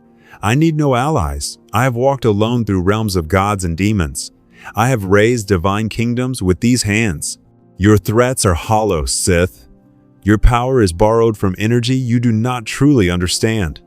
Mine was earned in blood and suffering across millennia." Dooku's patience finally broke. His hands snapped forward, fingers extended, and brilliant blue lightning erupted from his fingertips, pure dark-side energy that could shatter stone and reduce flesh to ash. The Force lightning struck Kratos full in the chest, crackling across his scarred torso in branches of devastating power. Kratos grunted, his body tensing against the assault, but he did not fall. He did not scream. He took one step forward, then another, walking directly into the lightning that would have killed any normal being in seconds. "Impossible," Dooku breathed, increasing the intensity. More lightning poured forth, the chamber filling with the ozone stench of dark-side power unleashed. Nothing should be able to withstand. Kratos reached up with one hand and grabbed the stream of lightning itself. His fingers closed around the energy as if it were a physical thing, and with a savage twist, he redirected the flow away from his body. The Force lightning scattered across the chamber walls, scorching ancient stone. "I told you," Kratos said, his voice steady despite the pain of enduring divine-level electricity. "I have been struck by Zeus's lightning. Your power is a candle compared to his inferno." Dooku's composure shattered. He drew his curved lightsaber, its red blade igniting with a snap hiss that echoed through the chamber. The Sith Lord dropped into a combat stance, Makashi, the dueling form, elegant and precise. "Then let us see how you fare against a weapon that can cut through anything," Dooku said, and attacked. The Sith Lord moved with inhuman speed, his lightsaber a blur of red light as he executed a textbook Makashi assault, precise strikes aimed at vital points, economy of movement, perfect form refined over decades of practice. The blade whistled through the air toward Kratos' throat, a killing stroke that should have ended the fight in one motion. Kratos brought up the blades of chaos. The curved swords met Dooku's lightsaber with a sound that shouldn't have been possible, metal striking plasma and not only surviving but stopping the blow entirely. Sparks erupted where the weapons connected, and Dooku's eyes widened in genuine shock as his lightsaber failed to slice through the ancient blades forged in Hades itself. "What are those weapons?" Dooku demanded, disengaging and circling. "Gifts from a god I later killed," Kratos replied, the blades spinning in complex patterns around his body, the chains allowing attacks from impossible angles. "Forged in realms your science cannot measure, tempered in fires your force cannot match." Dooku attacked again, this time augmenting his strikes with the forced telekinetic pushes designed to unbalance opponents, followed by lightning-fast cuts that exploited any opening. He was magnificent, a master swordsman at the peak of his considerable abilities, each move flowing into the next with practiced grace. Kratos matched him through pure skill and experience. Where Dooku had trained for decades, Kratos had fought for millennia. The Spartan's technique was brutal, efficiency, no wasted movement, no flourishes, just killing strokes refined across countless battlefields. The blades of chaos moved in counter patterns to Dooku's Makashi, the chains allowing Kratos to attack and defend simultaneously. Their weapons met in a flurry of strikes too fast for normal eyes to follow. Red plasma clashed against divine metal, throwing shadows that danced across the council chamber walls. Dooku's lightsaber hummed and shrieked as it met resistance it was never designed to encounter. The blades of chaos sang with the accumulated fury of every god they'd tasted. Varan, watching from the doorway, could barely process what he was seeing. Dooku was one of the finest duelists alive, and yet Kratos was not just holding his ground, he was pressing forward, forcing the Sith Lord to give ground step by step. "You are skilled," Dooku admitted, breathing harder now as he parried a chain whip strike that would have taken his head. "But skill alone won't save you. The Force grants me." Kratos didn't let him finish. One of the blades hooked Dooku's lightsaber, yanking it to the side, while the other blade arced toward the Sith Lord's exposed midsection. Dooku threw himself backward with a Force-enhanced leap, disengaging completely and landing 15 feet away. "Enough," Dooku said, raising his free hand. The chamber itself seemed to respond to his will, chunks of broken droid, pieces of furniture, even the bodies of fallen Jedi lifted into the air, held by telekinetic power. "Let's see you fight when reality itself becomes my weapon." The debris launched at Kratos in a storm of projectiles moving at lethal velocity. Metal, stone, and organic matter became ammunition in Dooku's telekinetic assault. A normal warrior would have been overwhelmed, crushed, or impaled by the sheer volume of attacks. Kratos reached over his shoulder and drew the Leviathan axe. The crystalline weapon seemed to drink in the chamber's light as it came free, its blade glowing with cold blue radiance that stood in stark contrast to the red emergency lighting. Kratos hurled the axe with the same motion that had killed gods, a throw powered by divine strength and guided by eternal rage. The Leviathan axe flew through the storm of debris, freezing solid everything it passed near. Metal became brittle ice, stone frosted over and shattered, and even the air itself crystallized in the weapon's wake. The axe struck nothing but empty space between Kratos and Dooku, but that was enough. The telekinetically held debris fell from the air as a wave of absolute cold emanated from the Leviathan axe, flash freezing the entire left side of the council chamber. Dooku barely managed to erect a force barrier, and even that frosted over as the temperature plummeted to levels that would have killed an unprotected human in seconds. Kratos extended his hand, and the Leviathan axe returned to his grip, pulled back by the same mystical bond that had connected the weapon to its wielder across realms and realities. He caught it without looking, his eyes never leaving Dooku. You fight with borrowed power, Kratos said, advancing through the frozen devastation. Energy channeled through your body, techniques learned from others, weapons created by craftsmen you've never met. Everything about you is secondhand, Sith. I forged my power in the blood of gods. There is no comparison. Dooku's aristocratic composure was fully shattered now. His breathing came in ragged gasps, his robes were torn and scorched, and for the first time in decades, genuine uncertainty crossed his features. He'd fought Jedi Masters, commanded armies, orchestrated the fall of star systems, but he'd never encountered anything like the Ghost of Sparta. This isn't over, Dooku said, igniting something on his belt, a thermal detonator. Varan realized with horror. You may be immune to the Force, anomaly, but let's see how you handle simple explosives. Dooku hurled the detonator and force leaped toward the chamber's shattered windows in the same motion. The thermal device sailed through the air in a perfect arc, its timer already counting down from 3 seconds. Kratos didn't hesitate. He threw the Leviathan axe again, this time at the detonator itself. The crystalline blade struck the explosive device mid-flight and flash froze it instantly, the thermal reaction killed by absolute cold before it could trigger. The frozen detonator dropped harmlessly to the floor and shattered into inert fragments. By the time Kratos turned back, Dooku had already escaped through the window, force leaping between temple spires with inhuman agility. The Sith Lord's voice echoed back through the force-enhanced acoustics of the temple. We will meet again, Kratos, and when we do, I will have prepared properly for your unique capabilities. Then he was gone, disappearing into Coruscant's endless cityscape like a shadow, fleeing the dawn. Kratos stood amid the devastation of the council chamber, frozen debris, scorched stone, the bodies of fallen Jedi who'd tried to stop a Sith Lord and paid with their lives. He hadn't asked for this fight, hadn't sought this conflict, but the pattern was repeating power-hungry lords seeking to control or destroy what they couldn't understand.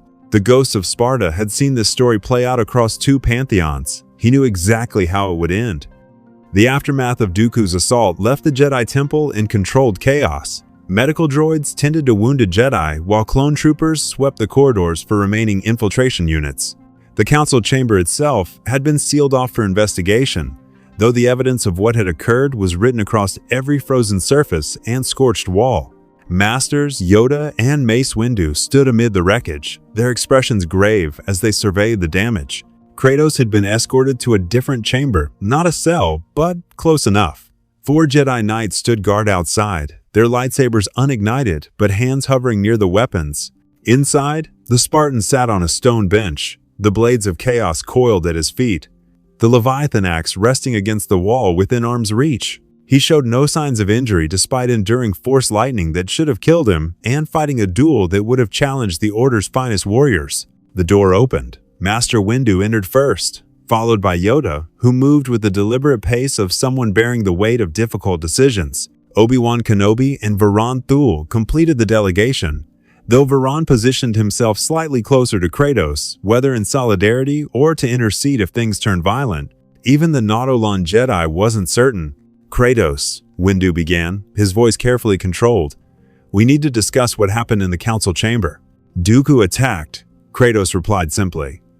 I defended myself. There's nothing to discuss. There's everything to discuss, Windu countered. You engaged a Sith Lord in single combat and not only survived, but drove him away. You withstood force lightning that would have killed any normal being. Your weapons resisted a lightsaber, something that should be impossible, and you did all of this within the Jedi Temple's most sacred chamber. Kratos met Windu's gaze without flinching. Would you have preferred I allowed the Sith to kill more of your Jedi? Or should I have cowered in my quarters while he burned your temple, searching for me? Neither, Yoda interjected, his ancient voice cutting through the rising tension. Grateful, we are, that you defended the temple. Disturbed, we are, by what your defense revealed. The small Jedi Master moved closer, leaning heavily on his Geimer stick. Despite barely reaching Kratos' waist, Yoda's presence filled the chamber with quiet authority. Seen many battles I have, Yoda continued. Faced dark-side users of terrible power, but never have I witnessed what you did today. Dooku, one of the finest duelists in the galaxy, you fought to a standstill. More than that, overwhelmed him? You did. He was skilled, Kratos acknowledged. But skill born of decades is nothing compared to experience measured in millennia. I have fought gods, Jedi. Your Sith Lord, powerful as he may be in this galaxy, is merely mortal. Obi-Wan stepped forward, his diplomatic instincts engaged. We're not questioning your capabilities, Kratos. We're trying to understand them. Count Dooku will return, possibly with reinforcements, possibly with strategies specifically designed to counter you. We need to know what we're dealing with. What you are dealing with, Kratos said slowly, is a man who has ended pantheons. The blades of chaos were forged by Ares, the Greek god of war, in the pits of Hades. They are bound to me by divine curse and cannot be destroyed by mortal means. The Leviathan axe was crafted by the Huldra brothers, the greatest smiths in the Norse realms, imbued with the essence of the frozen realm of Helheim. These are not weapons your galaxy has any context for. Windu's jaw tightened. And your resistance to the Force? Dooku's lightning should have stopped your heart. How did you survive? I have been struck by Zeus himself, Kratos replied. The king of Olympus could shatter mountains with his thunderbolts. I endured his wrath and lived long enough to drive my blade through his heart. Your Sith's lightning is powerful, but it is not divine fury given form. Pain, yes. Lethal, no. The Jedi exchanged glances. The implications were staggering if Kratos could withstand the most destructive Force abilities through sheer resilience rather than technique. He represented something unprecedented in galactic warfare. Dooku will report this to his master, Obi-Wan said carefully. Darth Sidious, the Sith Lord who orchestrates the war from the shadows. If Sidious learns that a being exists who is immune to Force precognition and resistant to Force attacks, he'll see you as either the ultimate weapon or the ultimate threat. Then he will make the same mistake as Dooku, Kratos said with finality. I am neither weapon nor threat unless forced to be. I want only to return to my own realm. If this Sidious leaves me to that purpose, he will never hear from me again. But if he interferes, you'll kill him as you've killed other gods, Windu finished. You keep saying that, but do you understand what you're suggesting? The Sith are not gods. They're beings who have mastered the dark side of the Force. Powerful, yes, but fundamentally different from the deities you faced. Kratos stood, his full height and presence suddenly dominating the chamber. You speak of power as if it has different categories, divine versus mortal, Force versus physical. I have learned that all power bleeds the same. Gods, Titans, Valkyries, and now Sith, they all believe themselves untouchable until someone proves otherwise. I have been that proof across 2 pantheons. I can be it again, if necessary. Yoda struck the floor with his Geimer stick, the sharp crack commanding attention. Become what Dooku wants you to become. You must not. A weapon in this war, you should not be. Drawn into conflict between Republic and Separatists, you should not be. I agree, Kratos said, surprising them. I have no interest in your galactic politics or your war. But I will not be caged, studied like a specimen, or hunted by those who fear what they cannot control. Your council offered to help me return home. I accepted that offer. But if that help comes with demands that I submit to your authority or restrictions on my freedom, then we have no agreement. The silence that followed was heavy with unspoken implications. Windu clearly wanted to impose restrictions. The security risk of an uncontrolled, unpredictable force of Kratos' magnitude was too great to ignore. But Yoda's expression suggested the ancient Jedi understood that attempting to control the Ghost of Sparta would only guarantee the very conflict they sought to avoid. A compromise, perhaps we can reach, Yoda said finally. Continue your cooperation with our researchers, you will. Help us understand the dimensional rift that brought you here. In exchange, freedom within the temple you shall have. Confined, you will not be. But patience, you must show. Trust, we must build. Kratos considered this. And when Dooku returns, when this Darth Sidious makes his move, you will expect me to hide while others fight battles that concern me? We expect you to make your own choices, Obi-Wan said. But we hope those choices consider the lives at stake. The temple houses, younglings, children training to become Jedi. If fighting breaks out here again, they could be caught in the crossfire. For the first time since the conversation began, Kratos' expression softened slightly. I have seen what happens when children are caught in conflicts between powers beyond their understanding. I will not contribute to that suffering if I can avoid it. Then we have an understanding, Windu said, though his tone suggested he wasn't entirely satisfied with the arrangement. You'll have freedom of the temple, but you'll be accompanied by a Jedi liaison at all times, for your protection as much as ours. I need no protection, Kratos began, but Yoda interrupted. Not for protection, the liaison is. For communication, This galaxy, unfamiliar to you, it is. Technology, politics, culture, all strange and new. A guide you need. Someone to help you navigate Coruscant's complexities. Kratos recognized the logic even as he resented the implication of needing help. And who would this liaison be? I volunteer, Varan said quickly. I brought Kratos to the temple. I should see this through. Windu looked ready to object, but Yoda nodded approvingly. Good choice this is. Trust between you already exists. Build on that foundation. You should. The decision made, the council members began filing out, leaving Varan alone with Kratos. The Nautolan Jedi waited until the door closed before speaking. That could have gone worse, Varan said with cautious optimism. They fear me, Kratos observed. The one you call Windu especially. He wants me contained or eliminated. Master Windu is cautious, Varan admitted. He's seen what happens when the Order underestimates threats. The Clone Wars have taught us all harsh lessons about complacency. Kratos moved to the window, looking out over Coruscant's endless cityscape. Even now, hours after Dooku's attack, the city continued its tireless rhythm, millions of beings living their lives, unaware that a Godslayer walked among them. In Olympus, I was called the Ghost of Sparta, a title earned through violence and tragedy, Kratos said quietly. In Midgard, I tried to be simply a father, a protector, but the gods would not leave me to that peace. They sought to control my son's destiny, to bind him to their prophecies and machinations. What did you do? Varan asked, though he suspected he knew the answer. I killed them all, Kratos replied simply. Baldur, Magni, Modi, Heimdall, even Odin himself. I ended the Norse pantheon to protect my son's freedom to choose his own path. He turned from the window, his amber eyes reflecting the city's lights. Now I am here, in a galaxy at war, and already another lord seeks to claim or kill me. The pattern repeats, Jedi. It always repeats. Maybe this time it doesn't have to, Varan suggested.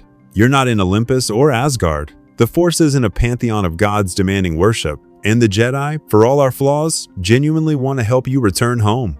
Words I have heard before, Kratos said, but his tone carried less bitterness than resignation. But perhaps you are right. Perhaps this galaxy is different. He paused. Or perhaps I am simply tired of killing those who leave me no alternative. A notification chimed on Varan's comlink. He checked it and frowned. Master Shakti requests your presence in the research laboratory. She says they've analyzed the energy signature from Mustafar and have findings. Findings, Kratos repeated.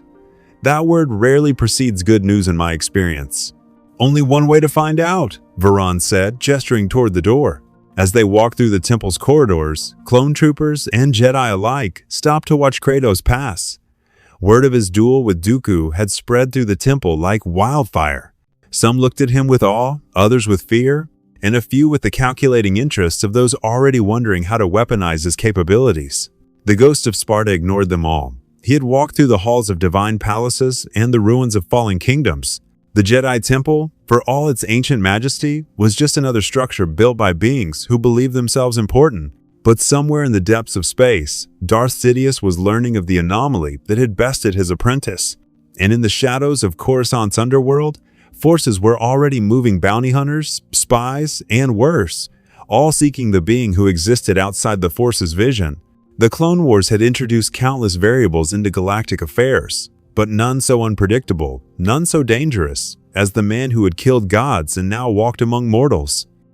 The research laboratory occupied the lower levels of the Jedi Temple, a sprawling complex of analysis chambers, meditation rooms, and technical facilities where the Order studied Force phenomena that defied conventional understanding. Master Shakti waited inside the main chamber, her red and white montrals distinctive even among the diverse species that comprised the Jedi Order. Around her, holographic displays showed complex energy readings, mathematical formulas that would have challenged the galaxy's finest physicists, and a three-dimensional map of the dimensional rift that had brought Kratos to this reality. Master Thule, thank you for bringing our guest, Shakti said, her voice calm despite the tension visible in her posture. Her eyes moved to Kratos, studying him with the analytical focus of a scientist confronting an impossible equation. Kratos, I am Master Shakti. I oversee the temple's research into esoteric force phenomena. Kratos nodded acknowledgement but said nothing, his attention fixed on the holographic displays. Even without understanding the technical specifics, he recognized what he was seeing, a wound in reality, frozen in three-dimensional representation, showing the exact point where his universe had intersected with this one. "You've found something," Kratos stated, rather than asked. "Yes," Shakti confirmed, manipulating the holographic controls. The rift image expanded, revealing layers of energy signatures that pulsed in colors spanning the visible spectrum and beyond. The dimensional breach that brought you here left residual energy traces both on Mustafar and in the space-time fabric itself. We've been analyzing these signatures for the past several hours. She gestured, and a second hologram appeared beside the first, this one showing a timeline with branching paths and probability calculations that shifted faster than normal eyes could follow. "The good news is that we can theoretically recreate the conditions that brought you here," Shakti continued. "With enough energy and precise calibration, we could generate another dimensional rift and potentially send you back to your origin point." "And the bad news?" Kratos asked. Because there was always bad news. Gods and fate had taught him that much. Shakti's expression tightened. "The energy requirements are substantial. We would need to generate power equivalent to a star-going supernova, focused through force-sensitive crystals, while maintaining dimensional stability across realities that may not even exist on the same fundamental physical laws. It's theoretically possible, but the practical challenges are immense." "How long?" Kratos demanded. "Months," Shakti admitted. "Possibly a year or more. We would need to construct specialized equipment, gather rare materials, and conduct extensive testing to ensure the rift doesn't destabilize catastrophically. A failure could tear a permanent hole between realities, potentially destroying both your universe and ours." Kratos absorbed this information with the stoic acceptance of someone who had endured worse disappointments. A year was nothing to an immortal who had lived for millennia, but it was also a year trapped in a galaxy at war, surrounded by factions who saw him as either weapon or threat. "There's another complication," Varan said quietly, reading something on one of the technical displays. "The energy signature. It's degrading." Shakti nodded grimly. "Correct. The dimensional breach is healing itself, as reality naturally attempts to seal violations of its fundamental structure. The longer we wait, the harder it will become to recreate the exact conditions necessary for Kratos' return. If we wait too long, the path home may close permanently." "Then you must work quickly," Kratos said. "We will," Shakti assured him. "But I need your cooperation. Some of the energy signatures are unlike anything we've encountered. They don't match force energy or any known physical phenomena. We believe they originate from your universe, possibly from the divine powers you've described. If you can help us understand these energies, it may accelerate our research significantly." Kratos considered this. The idea of allowing strangers to study the powers that had defined his existence sat poorly with him. But if it meant returning home faster, returning to his son and the realm he'd fought to protect, he could endure the indignity. "What do you need from me?" he asked. Before Shakti could answer, alarms shrieked through the laboratory. Not the perimeter breach warning from Dooku's attack, but something different, a priority alert that turned every holographic display blood red. Varan's comlink erupted with urgent chatter. He listened for 3 seconds, his face paling beneath his Nautolan skin tone. "Masters, we have a situation. Supreme Chancellor Palpatine is requesting immediate transport to the temple. He says it's a matter of galactic security." Shakti and Varan exchanged worried glances. The Supreme Chancellor rarely visited the temple personally. His position required him to maintain political neutrality, and the Jedi's role as peacekeepers made such visits diplomatically complex. "Did he say what this concerns?" Shakti asked. "He specifically mentioned the anomaly from Mustafar," Varan replied. "He wants to meet Kratos personally." Kratos' eyes narrowed. "This Chancellor, he leads your Republic?" "In theory," Varan said carefully. "Though the Senate votes on major decisions, Palpatine has been granted emergency powers due to the war. He's become very influential. A leader who accumulates power during crisis," Kratos said flatly. "I have seen such men before. They speak of necessity and service while building thrones for themselves." "The Chancellor is a democratically elected official," Shakti corrected, though her tone suggested even she harbored doubts. "We should not assume ill intent without evidence." "Evidence," Kratos repeated. "The gods never provided evidence of their corruption until it was too late to matter. But very well, I will meet this Chancellor. Let him explain why the leader of a galactic government concerns himself with one displaced warrior. 20 minutes later, they stood in one of the temple's formal reception chambers, a room designed for diplomatic meetings, with large windows overlooking Coruscant and furnishings that balance Jedi austerity with appropriate respect for visiting dignitaries. Master Windu had joined them, along with Obi-Wan Kenobi, making it clear the Jedi Council was taking this meeting seriously. Supreme Chancellor Palpatine arrived with minimal escort, only 2 red guards, elite protectors who stood motionless, flanking the entrance. The Chancellor himself was an older human, his face lined with age and care, his robes those of high office rather than martial power. He moved with the careful dignity of someone who had spent decades in politics, and his smile as he entered was grandfatherly and warm. But Kratos felt something the moment Palpatine crossed the threshold. Not through the Force, he remained blind to that energy, but through the same instinct that had warned him of hidden dangers in divine courts. There was something wrong about this man, something that existed beneath the pleasant facade like rot beneath fresh paint. "Master Jedi," Palpatine said, nodding respectfully to Windu and the others. "Thank you for accommodating this visit on such short notice. These are troubled times, and when I heard of the extraordinary arrival on Mustafar, I felt it my duty to assess the situation personally."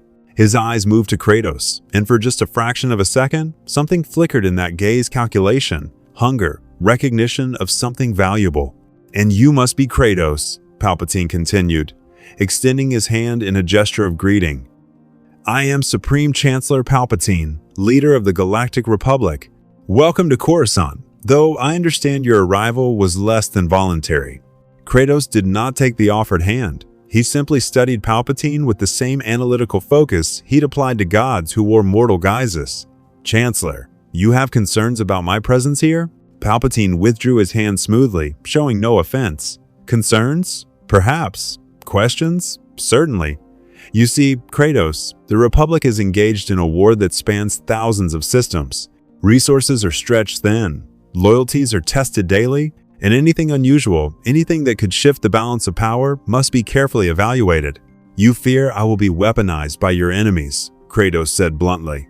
"Or by those who claim to be our friends," Palpatine replied, and his gaze flickered meaningfully toward the Jedi Masters present. "Forgive my bluntness, but the Jedi Order, noble though their intentions are, has its own agenda.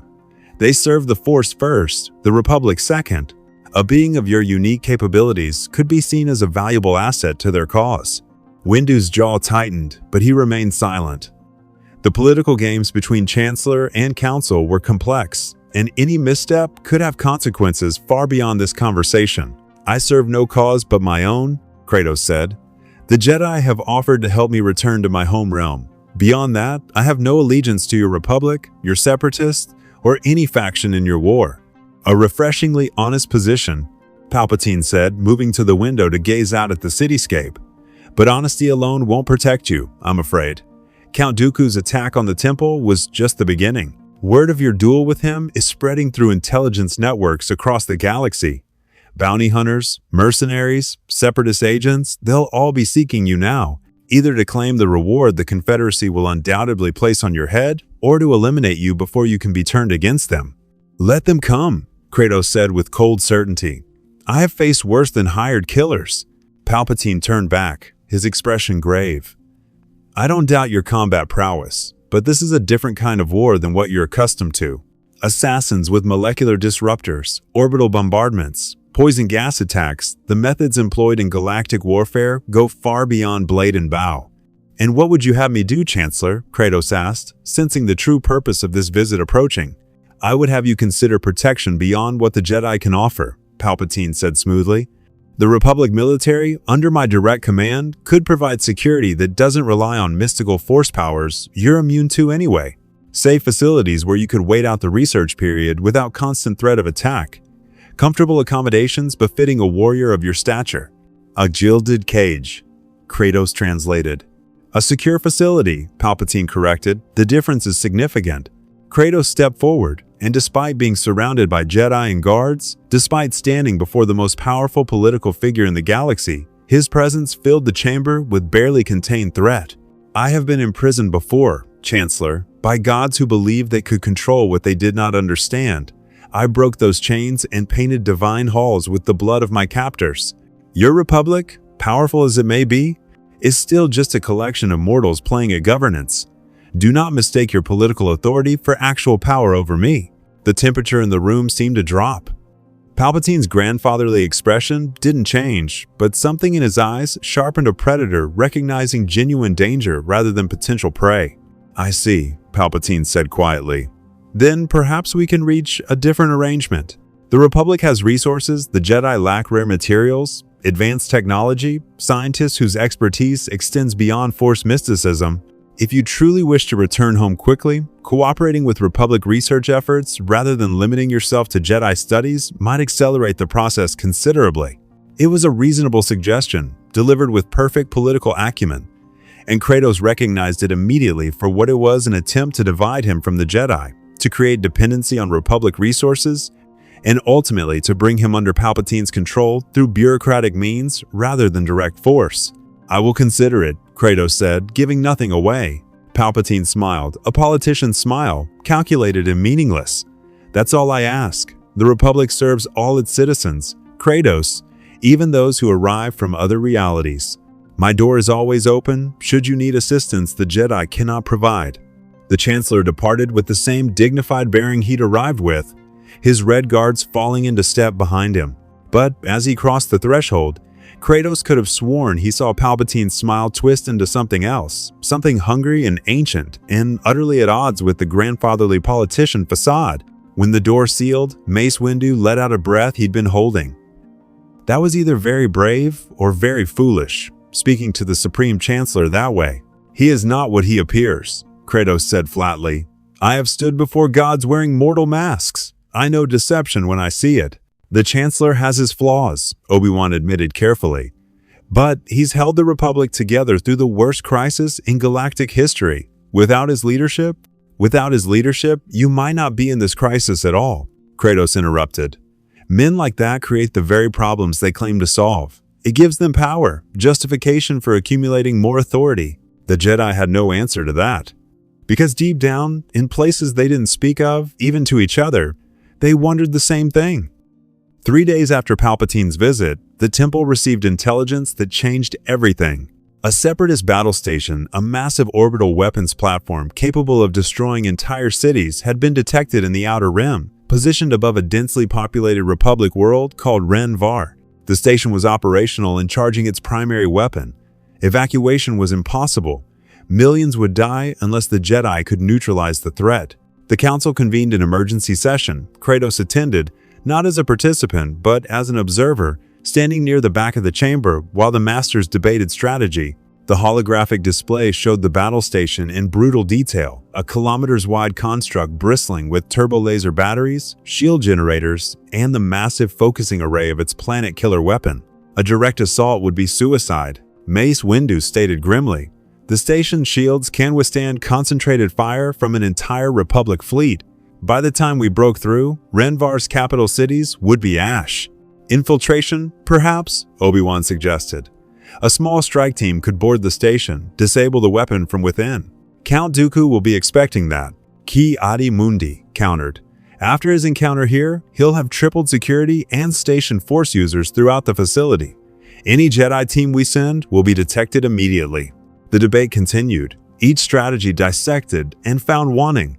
The Separatists had engineered a perfect trap, a weapon too powerful to ignore, too well defended to assault, and too quickly activated to evacuate the target population.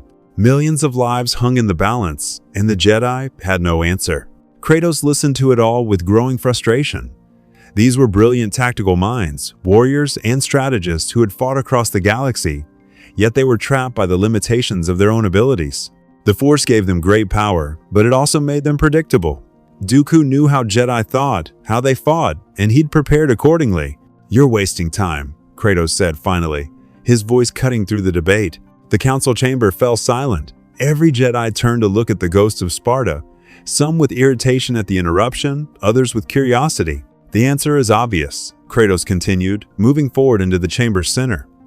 "Your Jedi cannot infiltrate the station because Dooku can sense them through the Force. Your ships cannot break the shields before the weapon fires, but I am invisible to force detection, and I do not require a ship to reach the station." Yoda's ears perked up. "Suggest. What do you?" "Send me," Kratos said simply. "Put me in a small craft. Launch it toward the station as if it's debris or a damaged escape pod. Once close enough, I breach the hull, enter the facility, and destroy the weapon from within. No force signature to detect, no army to alert their defenses. Just one warrior doing what I have done 1,000 times before, infiltrating enemy strongholds and killing those who believe themselves safe behind their walls." Mace Windu shook his head immediately. "Absolutely not. Even if we could get you aboard, you'd be facing thousands of battle droids, Separatist commandos, and likely Dooku himself. You're skilled, Kratos, but you're not invincible." "I have stormed Olympus with fewer advantages," Kratos replied. "I have walked through armies of the damned in Helheim. Your droids are machines. They can be destroyed. Your commandos are mortals. They can be killed. And Dooku." Kratos' expression hardened. "Dooku will learn what happens when you give a Godslayer a second chance to finish what was started." Obi-Wan stepped forward, his diplomatic nature seeking middle ground. "Even if we agreed to this, and I'm not saying we do, how would you destroy the weapon? These battle stations are massive. Finding and sabotaging the right systems would require technical knowledge you don't possess." "Then send someone with me," Kratos said. "One of your technical specialists, someone who can guide me to the critical systems while I clear the path. I do not need to understand the technology, I only need to break it." The council members exchanged glances, silent communication passing between them through shared experience and force-enhanced intuition. Shak Ti spoke first. "It could work," she admitted reluctantly. "The Separatists have never encountered anything like Kratos. Their entire security doctrine is built around detecting and countering force users against someone invisible to those defenses, operating with the singular purpose of destruction rather than the Jedi Code's restrictions." "You're actually considering this?" Windu demanded. "Sending an unknown variable into a critical mission where failure means millions dead?" "Unknown variable he is not," Yoda corrected gently. "Seen his capabilities? We have. Survived Dooku's assault? He did. More importantly, bound by our restrictions? He is not. Do what Jedi cannot? He can." The ancient master's words hung in the chamber like a pronouncement of fate. The council was being forced to confront an uncomfortable truth. Sometimes the Jedi Code's emphasis on restraint and mercy was a handicap. Sometimes you needed someone willing to do whatever was necessary, unburdened by philosophical concerns about the dark side or the sanctity of life. Sometimes you needed a monster to fight monsters. "I'll go with him," Varan said suddenly, surprising everyone, including himself. "I know the Temple's technical archives, and I've studied Separatist technology.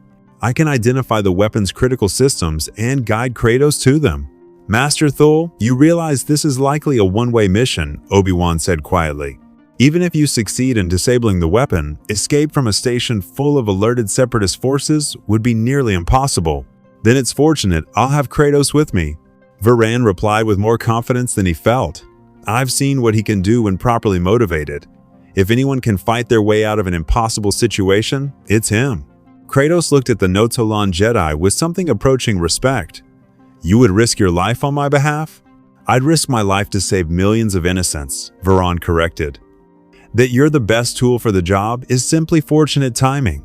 Mace Windu raised his hands in frustration. "This is madness.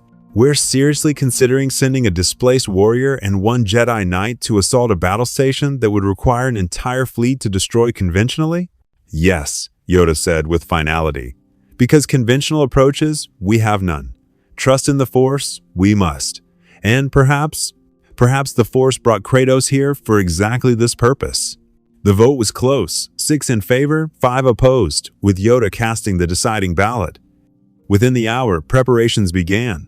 A stealth shuttle was outfitted with minimal systems, designed to look like battle debris on Separatist sensors. Varan gathered intelligence on the battle station's layout, such as it existed, and Kratos prepared for war the way he always had by ensuring his weapons were ready and his mind was focused on the singular purpose of ending those who stood in his way. In the temple's armory, Kratos sat alone, the blades of chaos laid out before him on a maintenance table.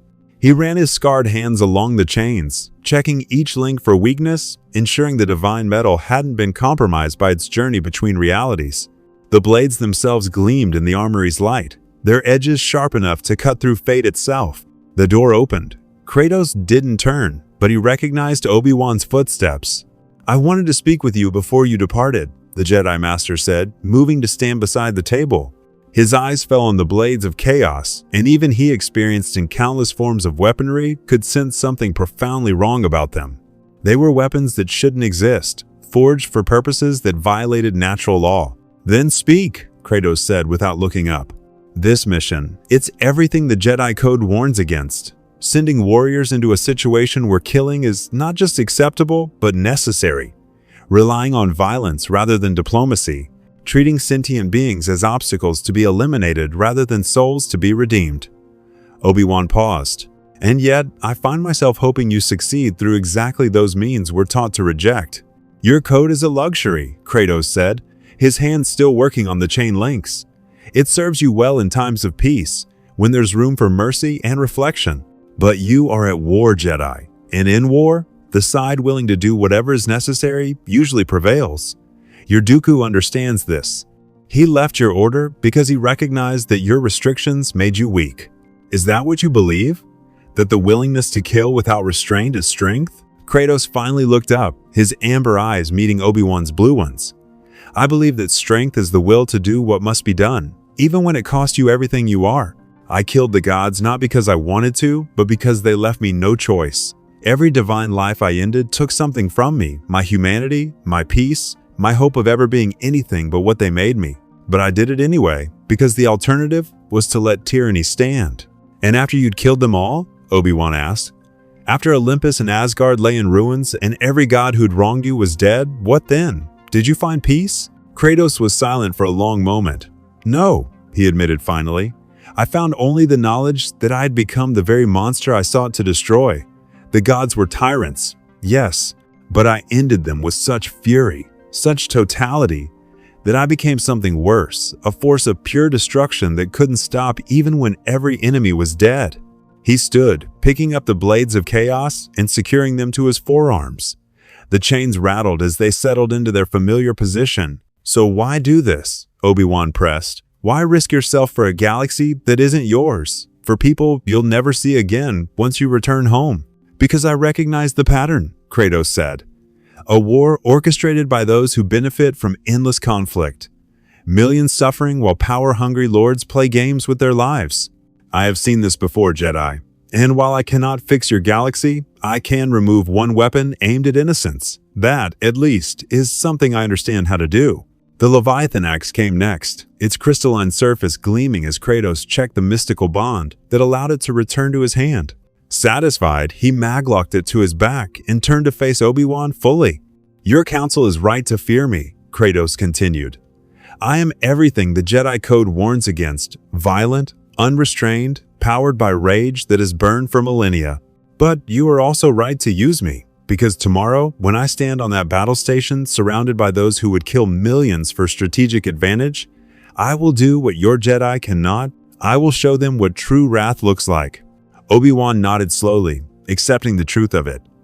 "May the Force be with you, Kratos, even if you can't feel it." "I need no Force," Kratos replied, walking toward the door. "I have survived on fury and determination across 2 pantheons. That will be enough."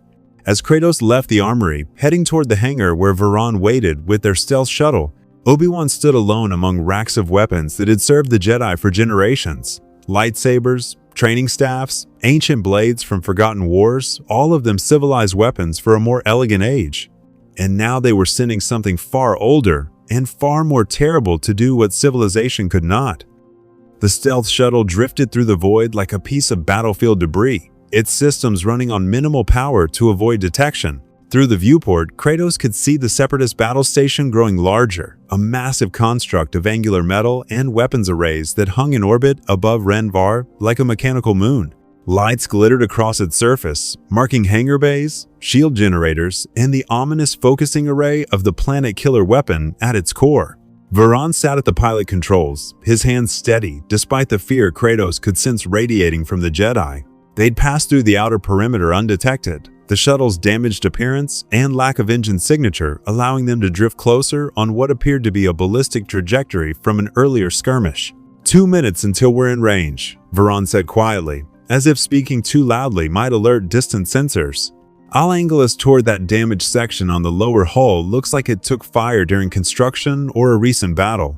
Should be easier to breach. Kratos checked the blades of chaos one final time, the familiar weight of the divine weapons centering him in the way meditation might center others. He had stormed fortresses before, from the heights of Olympus to the frozen halls of Asgard.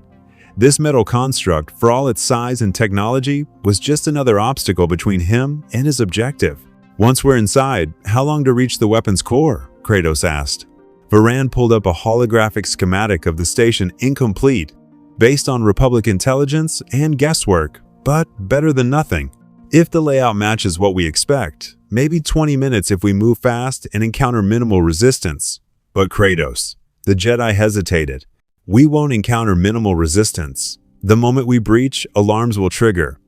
Every droid and commando on this station will converge on our position. Good, Kratos said flatly. Let them come. The more they gather to stop us, the fewer will be elsewhere when we destroy their weapon. The shuttle shuddered as it entered the station's debris field, fragments of destroyed fighters and construction materials that orbited the massive structure. Varan guided them expertly through the deadly obstacles, using the Force to sense dangers his instruments couldn't detect. 30 seconds, Varan announced. Brace yourself.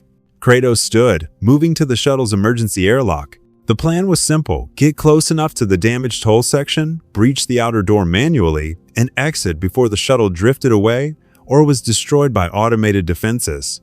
Survival depended on speed, violence, and the element of surprise. The shuttle bumped against the station's hull with a metallic clang that seemed impossibly loud in the vacuum of space. Kratos was already moving, slamming his fist against the airlock controls. The outer door blew open, not through mechanical means, but through sheer divine strength applied to hinges that weren't designed to withstand godly force. Before them stretched a tier in the battle station's hull, exactly as intelligence had suggested. Emergency bulkheads sealed most of the breach, but a gap remained just wide enough for a determined warrior to slip through.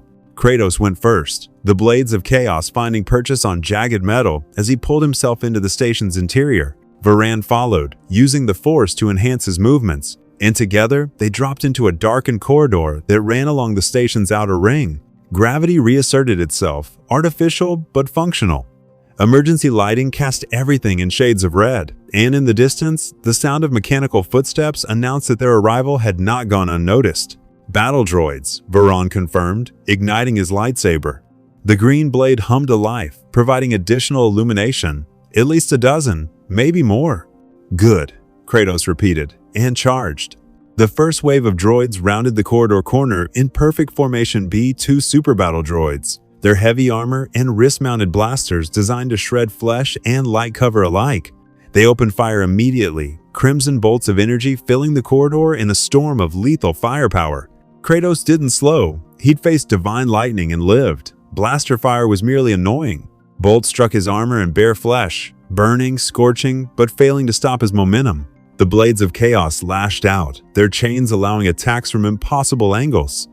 The first droid was bisected at the waist, its torso clattering to the floor while its legs continued marching for 3 more steps. The second lost its head to a reverse strike. The third through 6 died in a whirlwind of divine metal that moved too fast for their targeting systems to track. Varan moved behind Kratos, his lightsaber deflecting bolts that might have struck the Spartan's back, while using the Force to crush internal systems in droids that focused their fire on the Jedi. Together they carved through the first wave in seconds, leaving the corridor littered with sparking mechanical corpses.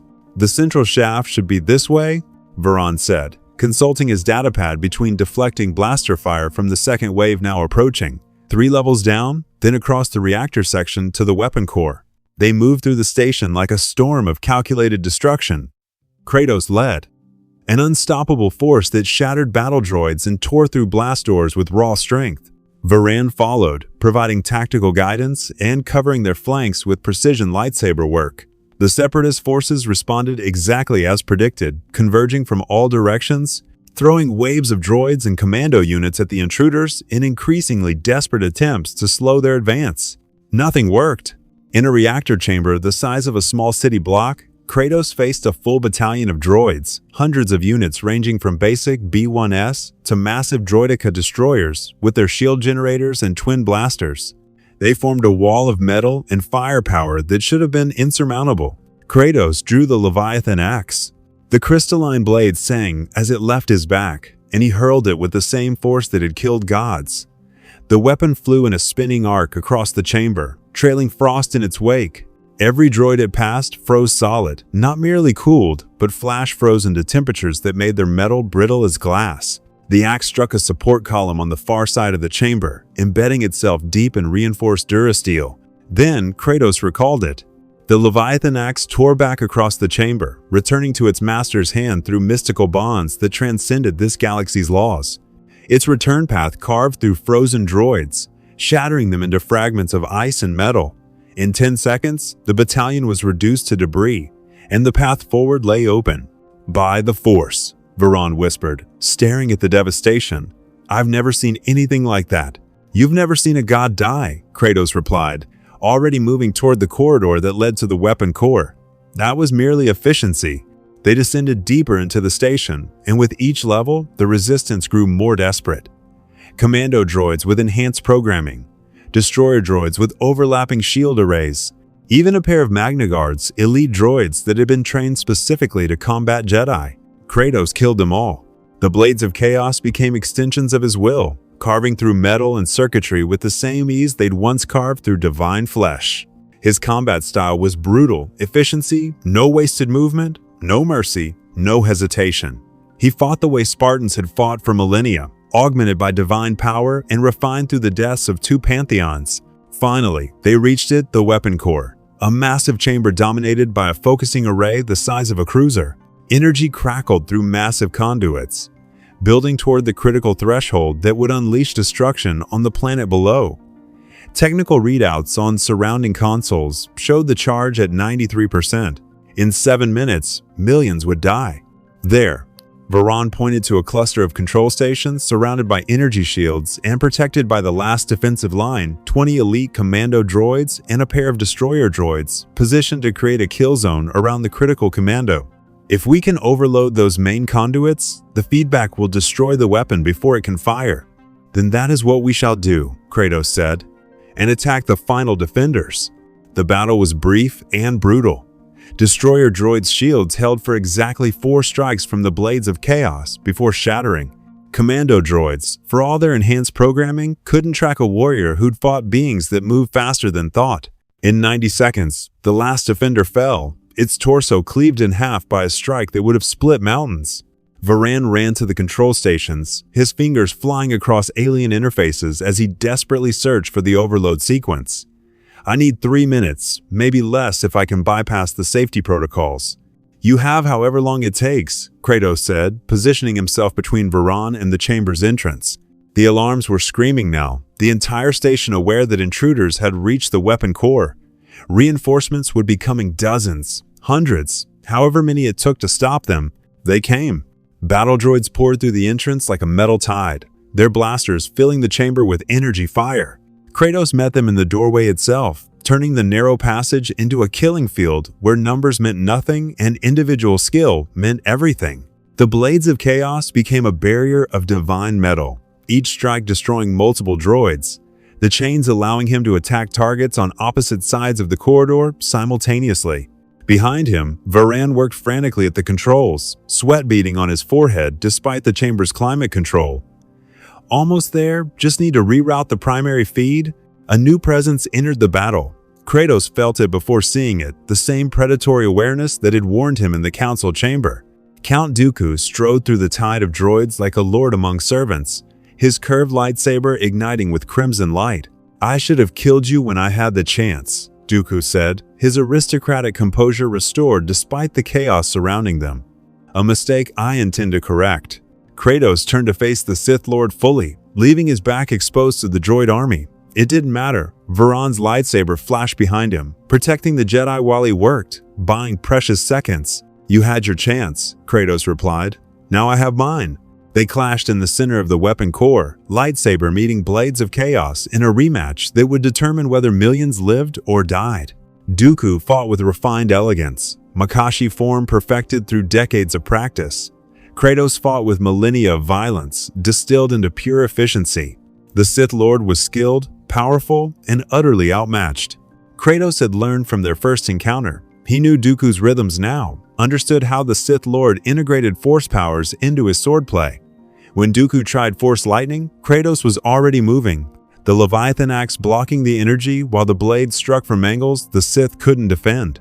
When Dooku attempted telekinetic attacks, Kratos simply walked through them, his mass and divine nature rendering such powers ineffective. "Got it!" Varan shouted. "Overload sequence initiated. We need to leave now."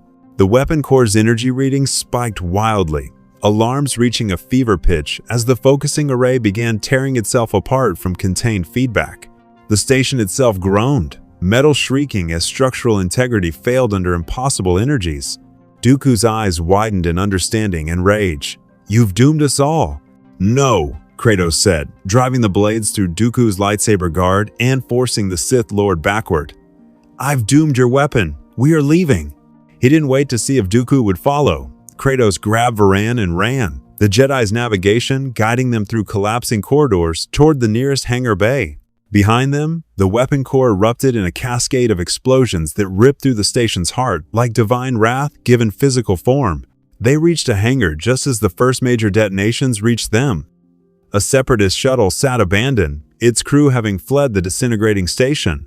Kratos threw Varan into the pilot seat and secured himself in the passenger compartment as the Nautolan's hands flew across the controls. The shuttle launched just as the hangar bay behind them ceased to exist, riding a shockwave of superheated gas and debris out into space. Through the viewport, Kratos watched the battle station tear itself apart, secondary explosions racing across its surface, entire sections breaking away, the planet killer weapon's focusing array melting into slag before fragmenting into a billion pieces. Below, on Renvar's surface, millions of beings who would never know how close they'd come to annihilation continued their lives, saved by a displaced warrior and a Jedi who'd been willing to do what was necessary. "We did it," Varan said, his voice shaking with exhaustion and relief. "By all the Force, we actually did it." Kratos said nothing. He simply watched the station's remains drift through space, another stronghold destroyed, another tyrant's weapon reduced to debris. The methods had changed, divine blades replaced by Republic intelligence, Olympus replaced by orbital platforms, but the pattern remained the same. Those who wielded power to threaten innocence would always learn the same lesson. Some weapons cut both ways, and some warriors cannot be stopped.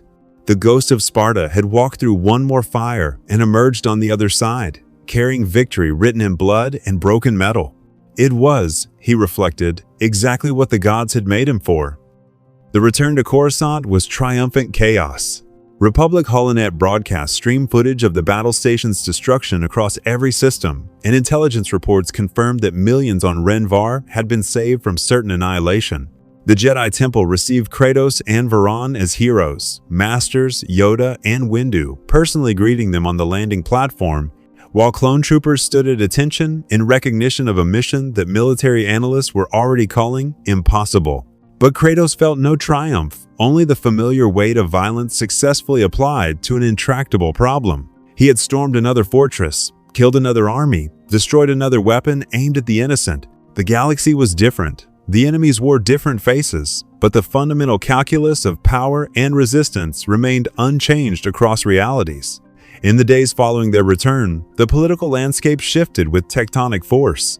Supreme Chancellor Palpatine publicly commended the Jedi Order's unconventional tactics while privately expressing concern to Senate allies about warriors operating outside traditional military command structures. Count Dooku, having barely escaped the station's destruction, withdrew Separatist forces from 3 systems. Whether from genuine strategic recalculation or simply to regroup remained unclear.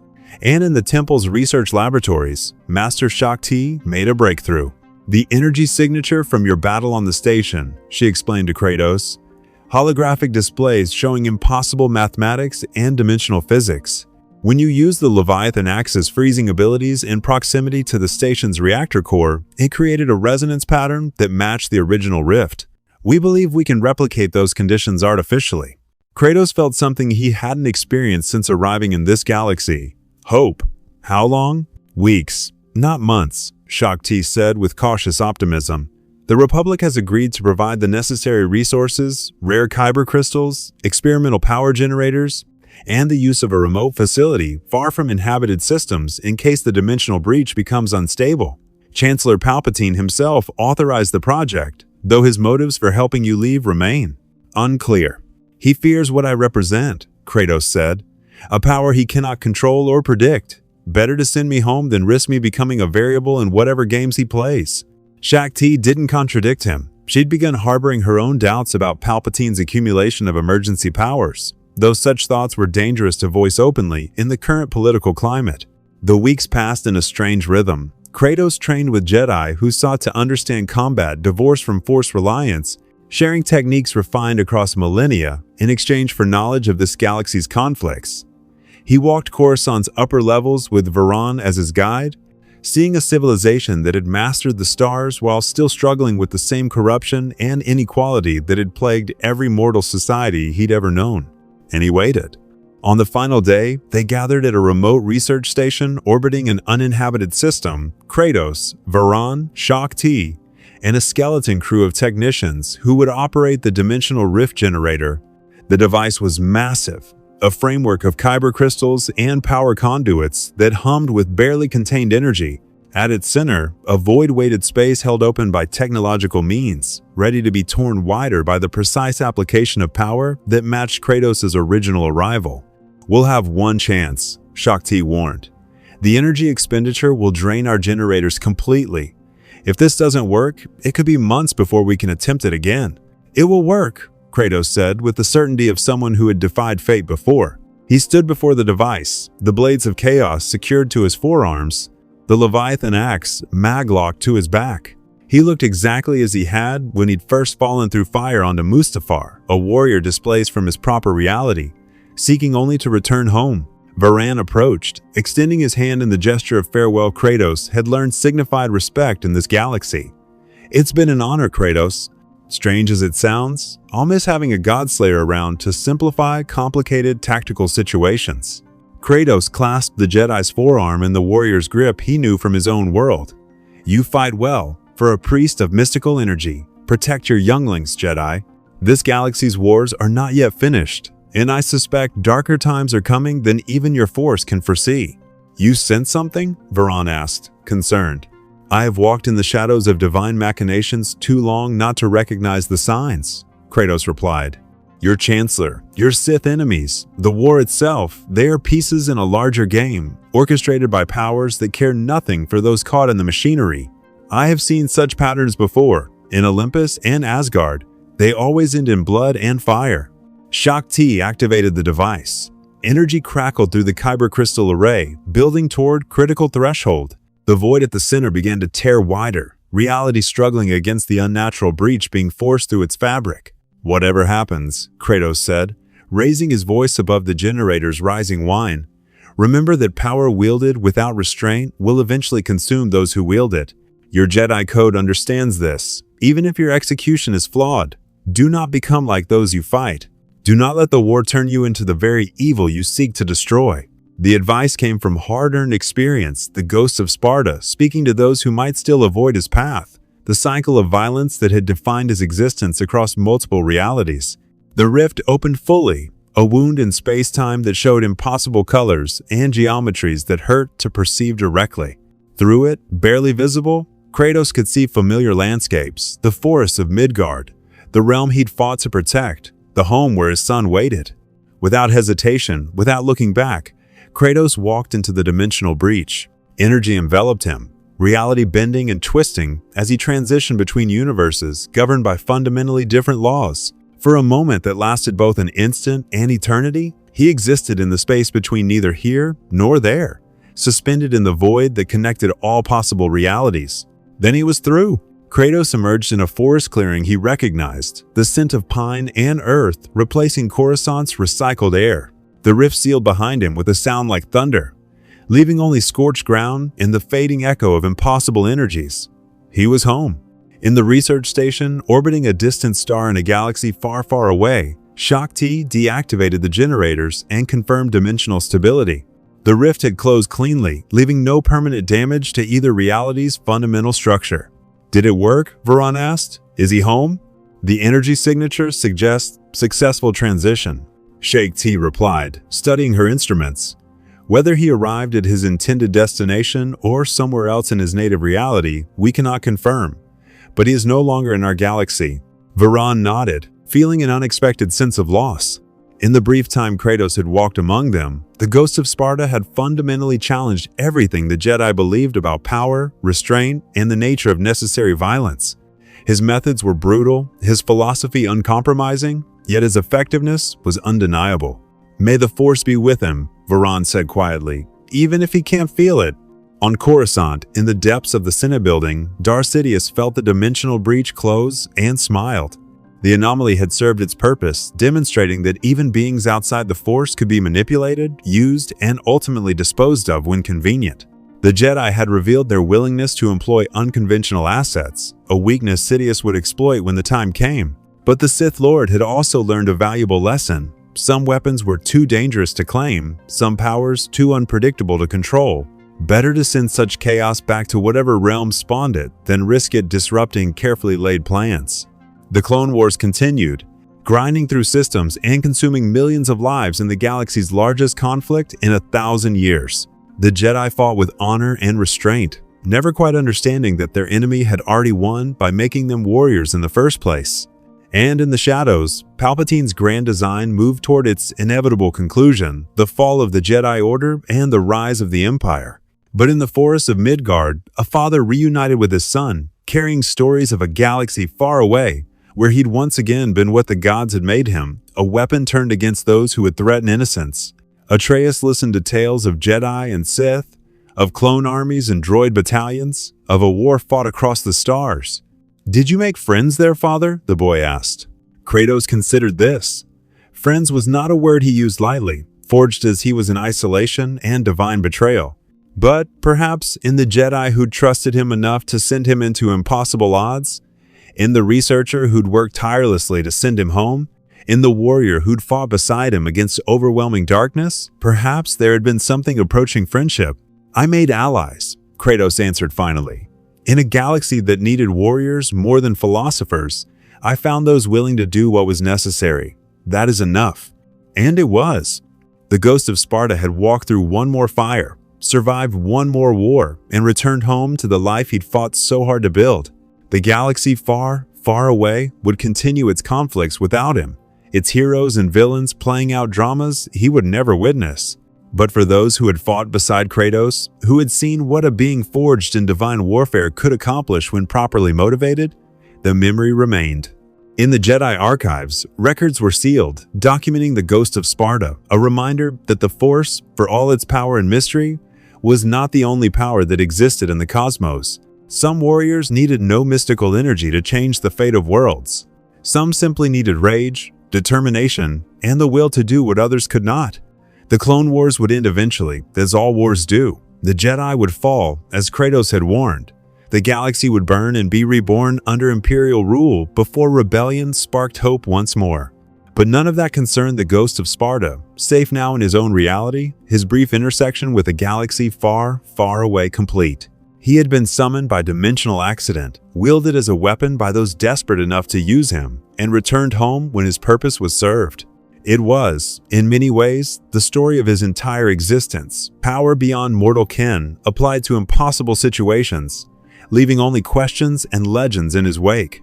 Somewhere in the Force's vast cosmic web, the galaxy remembered him a void where presence should have been, a warrior who killed gods and fought Sith Lords with equal disregard for their claims of supremacy. The Ghost of Sparta. The man who reminded the galaxy that even in an age of mystical powers and technological wonders, sometimes the oldest weapon remained the most effective. A warrior who simply would not stop. May the Force be with you. More stories await.